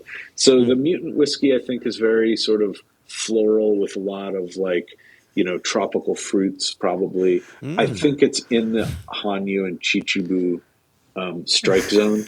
And that's just because, honestly, like cooking that stuff, experiencing Chichibu for the first time, going, hey, I could be a master distiller on Krakoa, like figuring out what are those things that we want to do, that we want to give. And then, it just sticks around, especially when you mine your own continuity. So in Savage Avengers, when Kang is at the end of time, with all of his trophies, he's got Cap's shield and Wolverine's skeleton, and he has an unopened bottle of Krakoan mutant whiskey, Port Genosha, on there too.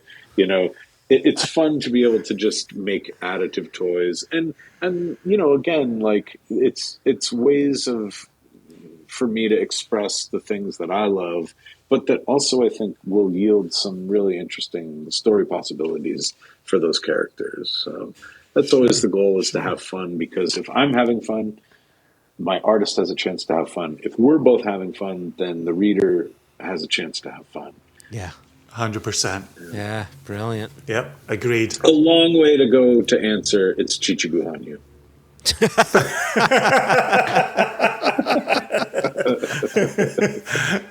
Can't argue with your thoroughness. Thank you. So we have a question that we always get our guests out on, and you started touching on some things. Obviously, I imagine there are certain things that you cannot talk about. But as you look into the future, the next 2 years, 3 years, 5 years, what are you most excited about, whether it's your writing or your photography or what have you? What has you waking up in the morning? I'm super glad that we seem to be coming out of this pandemic. I know it's not over, so I'm excited to get back to traveling. I would really love to haul my camera around a little bit. I bought a light. I was gonna A-team together this magnetic light, and I thought someone must have had this idea already. So I've got this light that I can put on it's magnetic, so I can throw it. It's LEDs, and I can change the temperature. So I want to do stuff like that. Oh, nice. I want to get back to traveling. I'm super excited about the X-Men. We're just wrapping up year one of a multi-year plan that has broad buy-in at Marvel. And we really think it's going to be a special story that has a chance to really be a forever story. And I hope our love of X-Men is true. Everyone from our EIC down, CB, Jordan, my editor, and then all of our collaborators. So we hope we're telling a story that you'd be proud one day to have in an omnibus on your bookshelf. I'm super thrilled about my creator-owned work. I hope you guys get a chance to enjoy the Dark Room this summer. I'll placed an order for it. Oh, God love you. Well, thank you. I appreciate that. You told me you had children, so I got to support you. I love buying shoes for my son. He loves shoes. He needs food. He's a huge fan of the internet and electricity. And he's coming into being a really young man. My family, we managed not to kill each other through quarantine, and he's off into 8th grade next year. And I'm very proud of how I don't know what it would have done to me to be trapped with my parents when I was in 6th and 7th grade. I don't know. I can only imagine. So I did try to be very laissez-faire throughout it all, when your 7th grader said, "Hey, I'm really curious about Goodfellas. Can we watch it?" And I'm like, yeah, it's time to learn about the mafia. What better time than now? What better time? Yeah. But that's a great question. What about you guys? Or what are you excited for?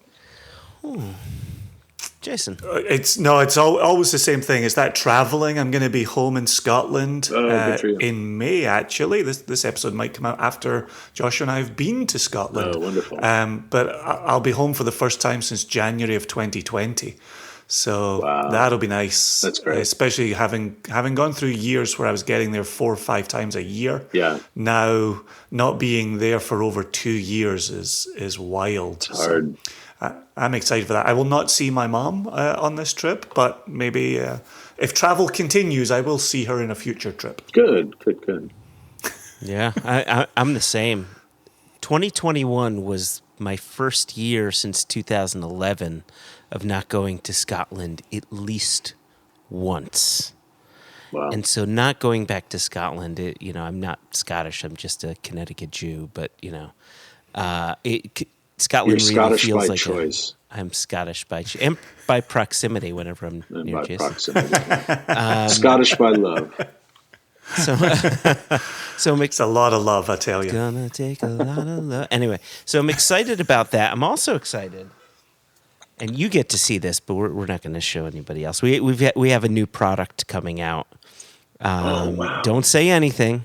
Okay. But it's this is a prototype. That's so cool. Yeah, and look at what he's holding. Yeah, See that? I love it. That's my kind of creature. I won't say anything. Yeah, so Cheers. So this is a product line that Jason and I have been working on.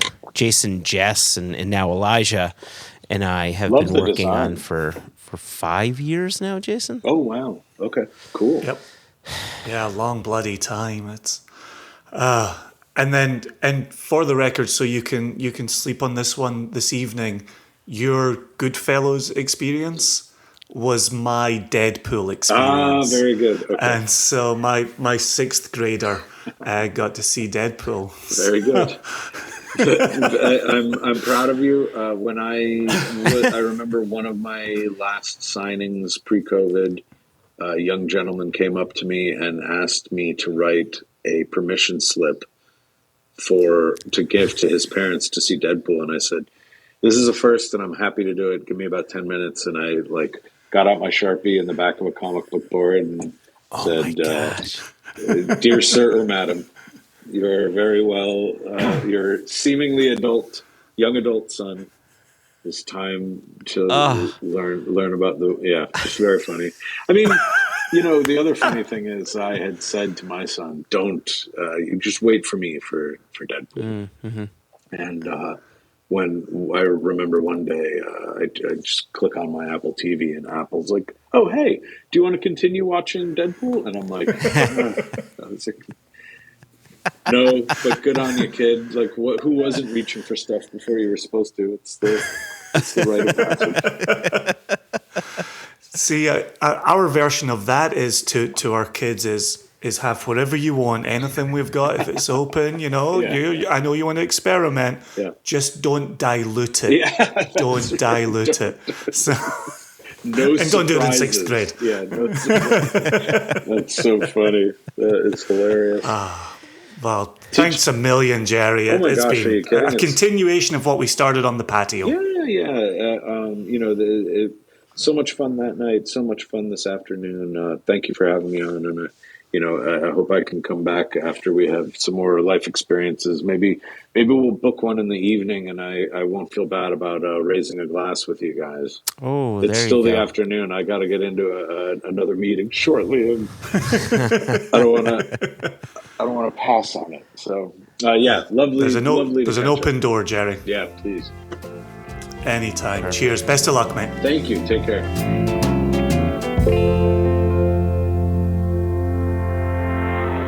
sincere thanks to Gerry for joining us, for taking the time out of his schedule to meet with us. Sort of a busy day for him, but it was. I'll tell you this really quickly. I was with my rabbi the other day, and I was talking about. You weren't expecting that, were you? I love the fact that this sentence just sounds like the beginning of a joke. So let me tell you. I was with my rabbi the other day. Oh, this is going to be good. Buckle up, friends. This is going to be good. No, I was telling him, he was asking what's new, right? Because I see my old rabbi once a month. We have breakfast together. And he always asks what's new. So, I said, oh, well, I celebrated 50 years with Haida, her 50th birthday. And this was new, and that was new. And I mentioned bumping into a very old friend of mine who I hadn't seen in years. And he said, oh, that's great. Was it serendipitous? And I'm thinking back to this, and I love that question. I think back to our meeting, Gerry Duggan. Mm-hmm. And I say, what a serendipitous meeting. What a nice happenstance, whatever it is. What a nice surprise to be introduced to this person who I've been a fan of his work for some time. And apparently he's been a fan of our work, which is kind of cool. Very cool. Yeah. Very, very cool.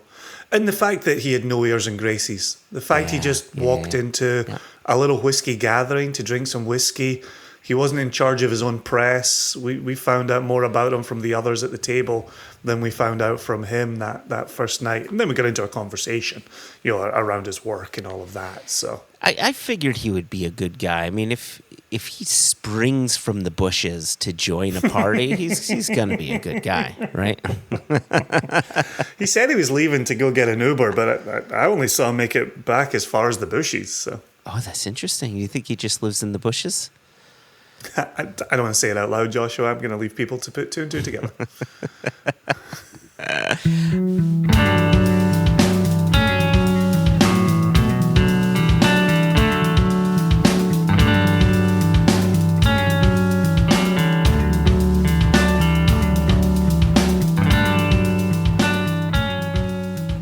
So you had said to me during the break that we do have a bit of news. So we do. Is it so much news that we need to wake the paper boy? 100%. Yep, 100%. Oh, wow. No doubt about it. I'm not vacillating on this at all. Wake him up. Extra, extra! Read all about it. Life story of Playboy Penny. Extra, extra! Extra, extra! Read all about it. Me and that Playboy in trouble again. You've woken him.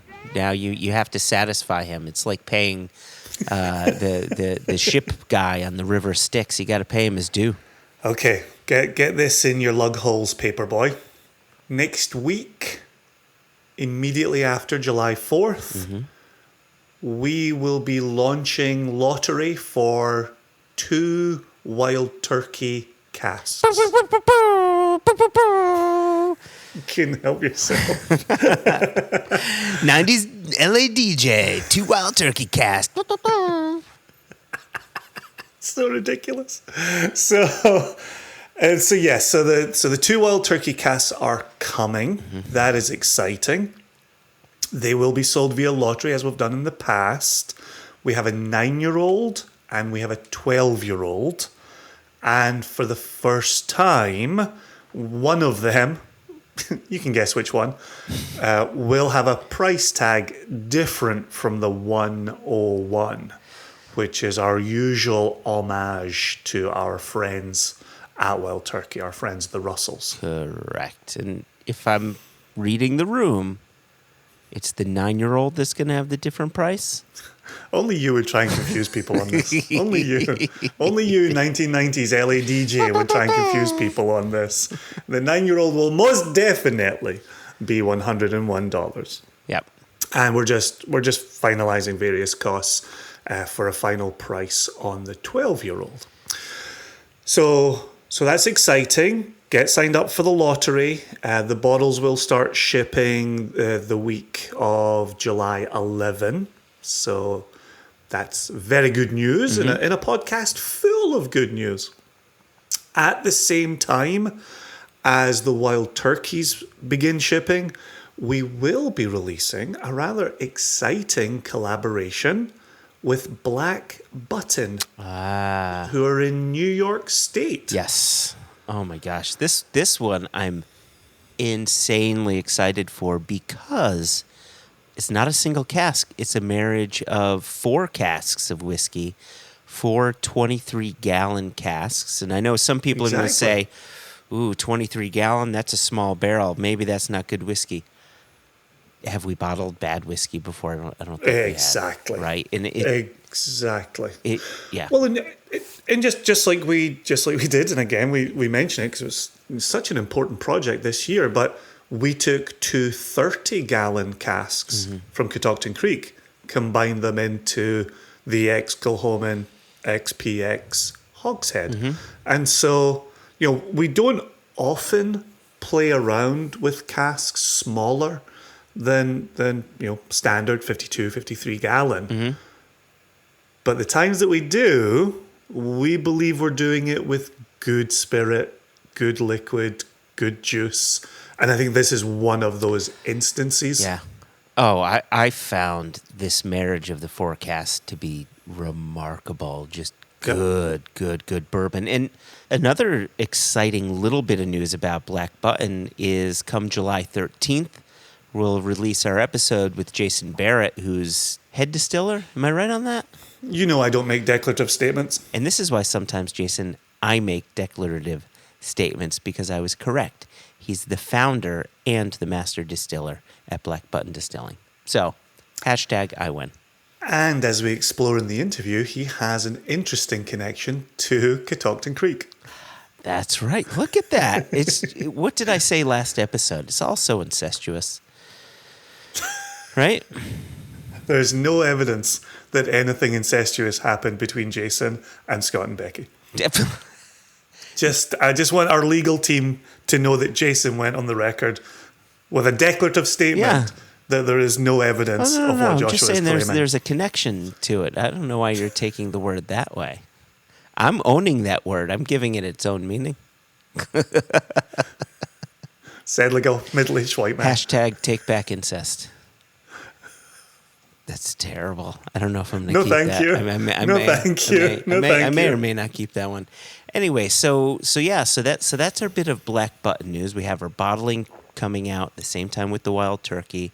And with that one, I think we'll have around 450 bottles or so, which is good, right? I think that's what the label says, yeah. So, I think that's on that'll the label. be exciting. So we have our Black Button news. We had our Wild Turkey news. What else do you have for us? We are finalizing some labels. All right. For some more bottling in Kentucky that will actually be our own Copperworks. We've mentioned the Copperworks previously. We've run that interview with them as well, and now we're finalizing labels.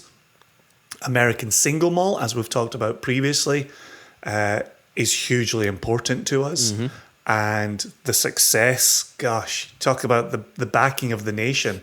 The success of the Virginia Distillery Company with that 5-year-old Spanish oak American single malt. Yeah. So great. Yep. And now here we are with a Copperworks story to tell. So we continue to put out some really wonderful, tasty, interesting American single malts. And that Copperworks is a marriage of 2 casks as well, right? So we have the Black Button, which is 4 casks, and the Copperworks, which is 2 casks. And right, this seems to follow something that we had been doing for a little bit, right? We did it years ago with our light whiskeys, sort of single batch nation. And then we've done it with some Scotch, right, with our Glenfarclas. But I think when it comes to our American whiskeys, we did it with the light whiskey. We did it with our Balcones, right? We did it with our Whistle Pig, the Tokai cask, and then the rum and vermouth cask, right? And seeing what these casks do together. And I am not going to go out on a limb and say we're fantastic blenders and blah, blah, blah. I think we're very lucky that we're getting some casks that just happen to fit really well together. Yeah, and I think when we have these opportunities, it speaks to a promise we made to the nation, which is always trying to increase volume and available number of bottles without compromising quality of selection. Correct. Yeah. And I think both the Black Button and the Copperworks deliver on that promise. That they do. There you go. That's it, Joshua. That's all the news that's fit to report. Before we start to close out, we got a really quick email from Ben Homan that I wanted to touch on. And this came in May, and here we are. What day does this episode drop? June 29th? That's us. Right, and so I feel bad that we've let it sit in our inbox for so long. So Ben Homan, Connecticut boy, by the way, and part of my local whiskey group, I'll have to say, and his dad, Mark Homan, also part of my local whiskey group, sends us an email, and it's entitled Blind Tastings.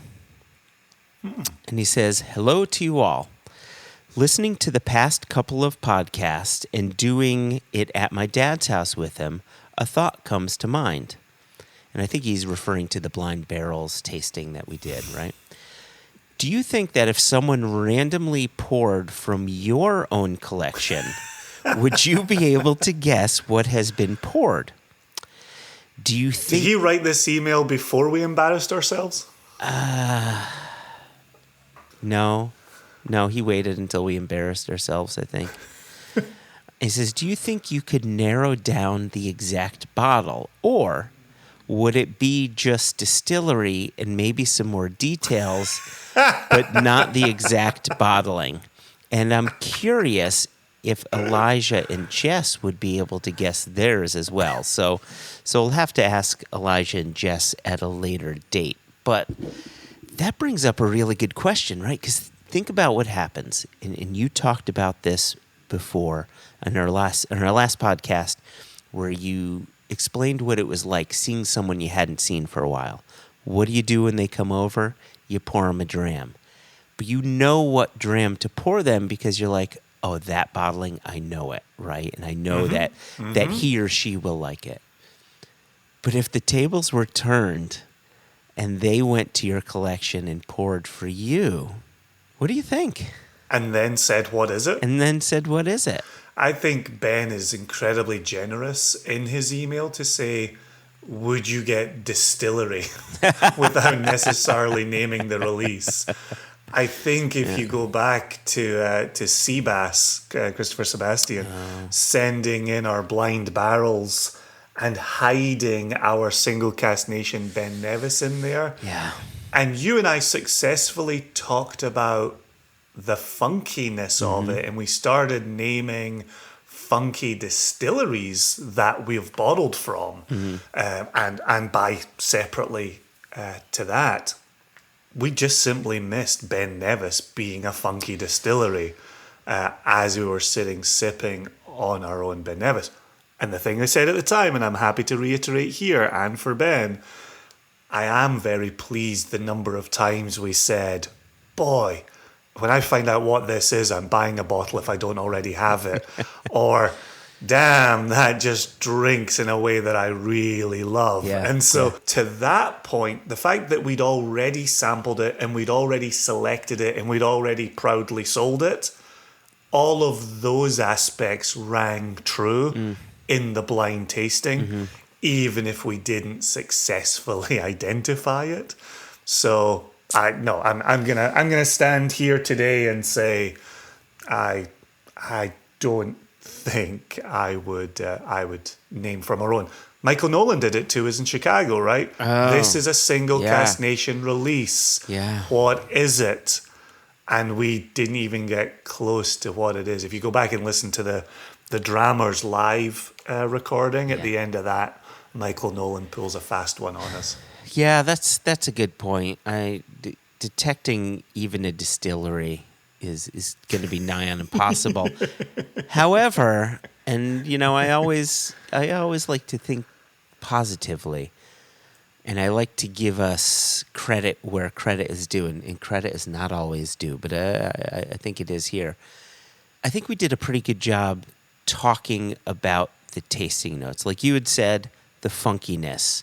And there were certain bits and bobs that we got that I think really lined up to our own initial findings in that cask when we selected it from the get-go, right? So if anything, our tasting notes are reliable, and it's nice to know that we can go back to our own and say, all right, yeah, we still feel the same about it. That's cool. So, yeah, so we may be shit at blind tasting, but we're okay at tasting notes. Hey, listen, I know you were going to use that email to get out of here, but I had a game that we didn't get to play in the last episode, and I desperately want to play it before we get out of here today. So just along the sense of blind, we're decent with our own blind tasting notes, even if we're not necessarily identifying a distillery. I want to dip back into, we mentioned him earlier in today's episode, I want to dip back into Michael Jackson's 1989 Malt Whisky Companion. All right. And give you a quick little run around here. I'm curious to hear your thoughts here. Okay. And I love the fact that this comes from 1989. I will tell you the sample that he uses is a 1966. So. Oh, wow. Okay. Just old as all There's hell. been a lot of legendary stuff from 66. Okay. All right. So here we go. This assertive malt has never been, quote unquote, officially bottled as a single, though it is still available from merchants. Blank has plenty of character, but the elements are not well combined or balanced. The supply is finite since the distillery closed in blank and the equipment has been dismantled. Okay.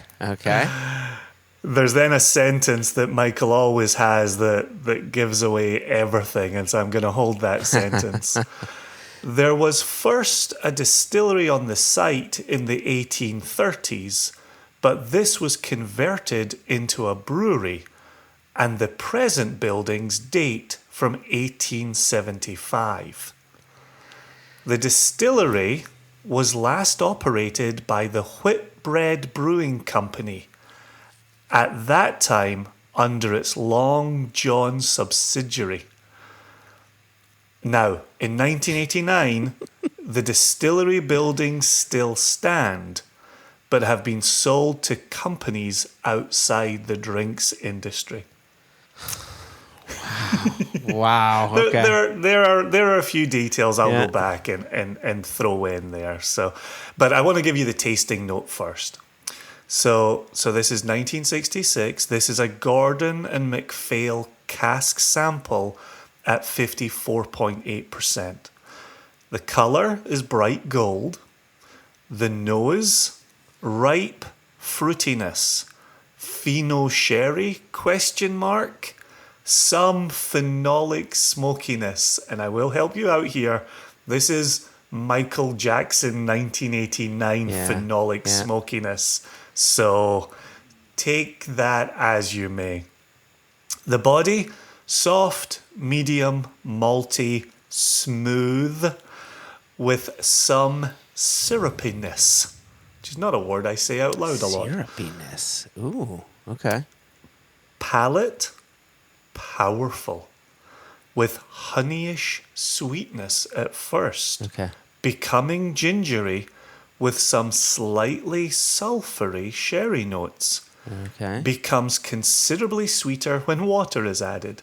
The finish is assertive and dry, and he scores his 1966 cask sample a 70. 70. Okay. So there's some clues here. So the distillery sits on a spot where a distillery once stood in the 1800s. It became a brewery. It was shuttered, I'm guessing sometime in the 80s. Lovely. I will confirm 82 for you. Okay. Fuck. Fuck, that doesn't really narrow it down. It doesn't narrow it down. But, I know. And at the time of the writing in 1989, the distillery was still standing. Does he say that, or do you say that? No, because he's just writing in 1989. He says the distillery buildings still stand. Okay. I didn't want to mislead you if anything had changed in the last 3 decades. Okay, so he's talking about pheno. He's getting sulfury. That, to me, that's talking about cask, and not necessarily about spirit. Can you just do me a quick favor and read those tasting notes for me one last time? The color is bright gold. Yep. The nose has ripe fruitiness, pheno sherry ? And some phenolic smokiness. The body is soft, medium, malty, smooth with some syrupiness. And the palate is powerful with honeyish sweetness at first, becoming gingery with some slightly sulfury sherry notes, becomes considerably sweeter when water is added. The finish is assertive and dry. Did he say who owns the distillery or owned it at that time? Do we have that hint? The distillery was last operated by the Whitbread Brewing Company, at that time under its Long John subsidiary. God, that does not help. Whitbread. I think there's at least one listener screaming out the name of this. Can I have any hints? Can I have a region? Is it Speyside? I'm gonna give you a real big one. Okay. A real big one. I don't think it's a slam dunk, but I think it's a big hint. The river blank flows into the sea at the port and boat building town of Peterhead, and the distillery site is nearby, close to the vestiges of an old fishing village. So the district within the region is Eastern Highlands. Okay. So a 1982 closed Eastern Highlands distillery that didn't have an official bottling.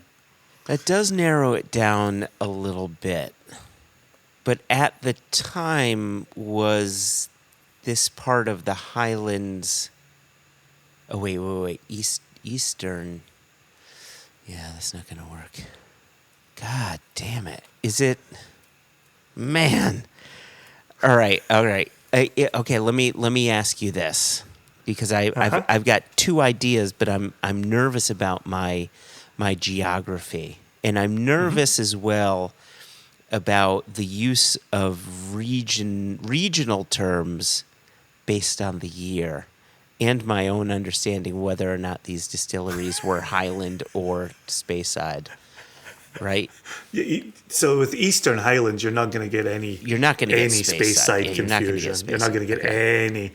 No, you're talking like the chance of someone like a Glengarry being mistaken for a Speyside or in the late 80s. Like, it just wasn't happening.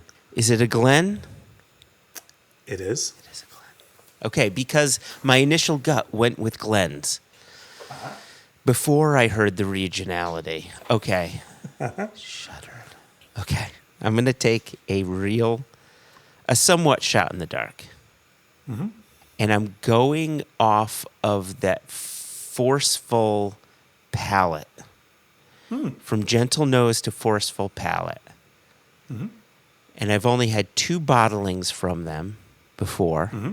And one of them was purchased at Aberlour Distillery when we were with Graham Usher and Lee Zaro and Ben Gopal and Aaron and Ben Weldy, and I'm sure I'm missing someone. Because you love making incomplete lists. You know it. Hashtag you know it. Is it Glenoogie? So I didn't have to bring up the name of the river. I didn't have to bring up our dear friend Michael Nolan, who is currently traveling Ireland and Scotland and is the one known collector of this distillery that sits near the River Oogie.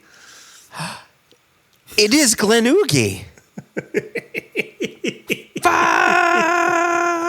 Dun, dun, dun, dun, dun. I don't know what song I'm singing. We are the champions, my friends. I will give you full credit. I would not have got that in a million years. Even the Peterhead, I just don't know anything about Glenoogie.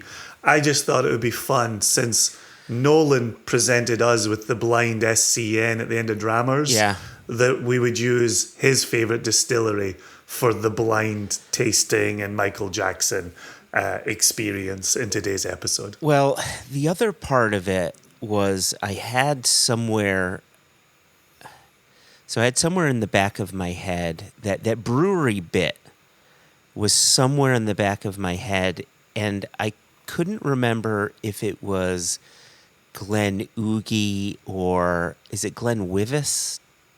Wyvis. Mm-hmm. And so I took a shot in the dark and I connected it to the two Glenoogies that I've had where I've had that experience that Michael Jackson was talking about.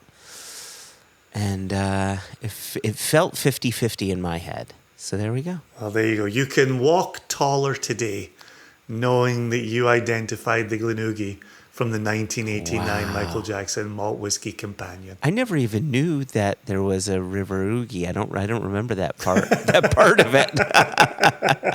But if I had said the River Oogie flows into the sea, you'd have been like, I think I know this distillery now. So what was the one sentence that always gives things away? So you said, I'm going to hold off. It's always the geographical. It was the River Oogie. Gotcha. And then it was Peterhead. So I held it back as a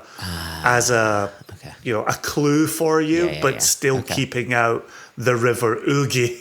There you go. Oh, I am going to walk a little taller today, Jason. A little taller today. Thank you. Especially firm in the knowledge I would not have got that. So you definitely have one up on me this day. Huzzah. And I'm not afraid to say that out loud.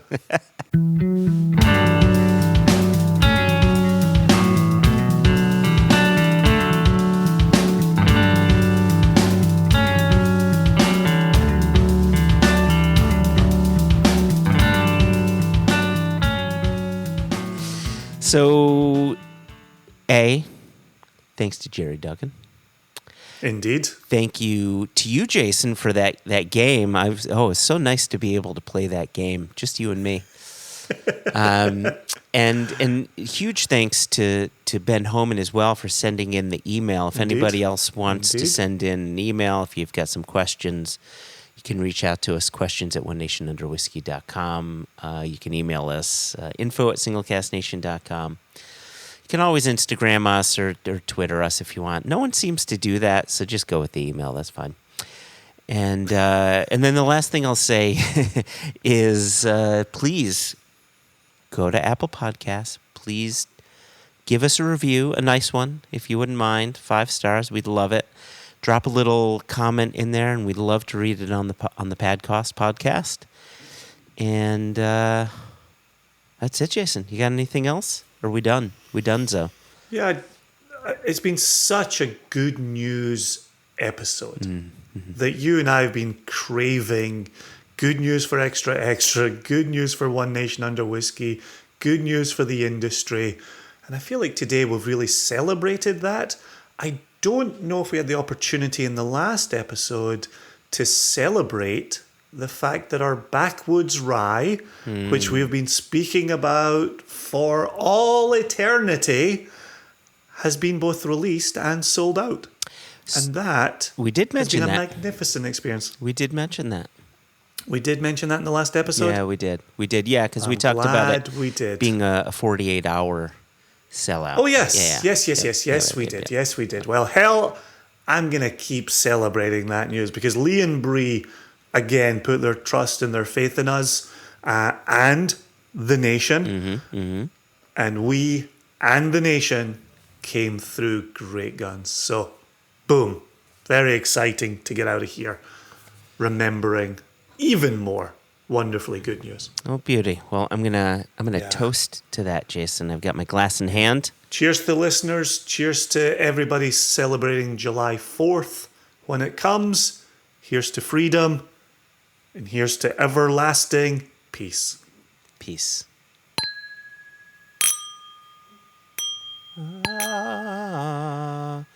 At the same time, you ready? 1, 2, 3. I think that harmonized.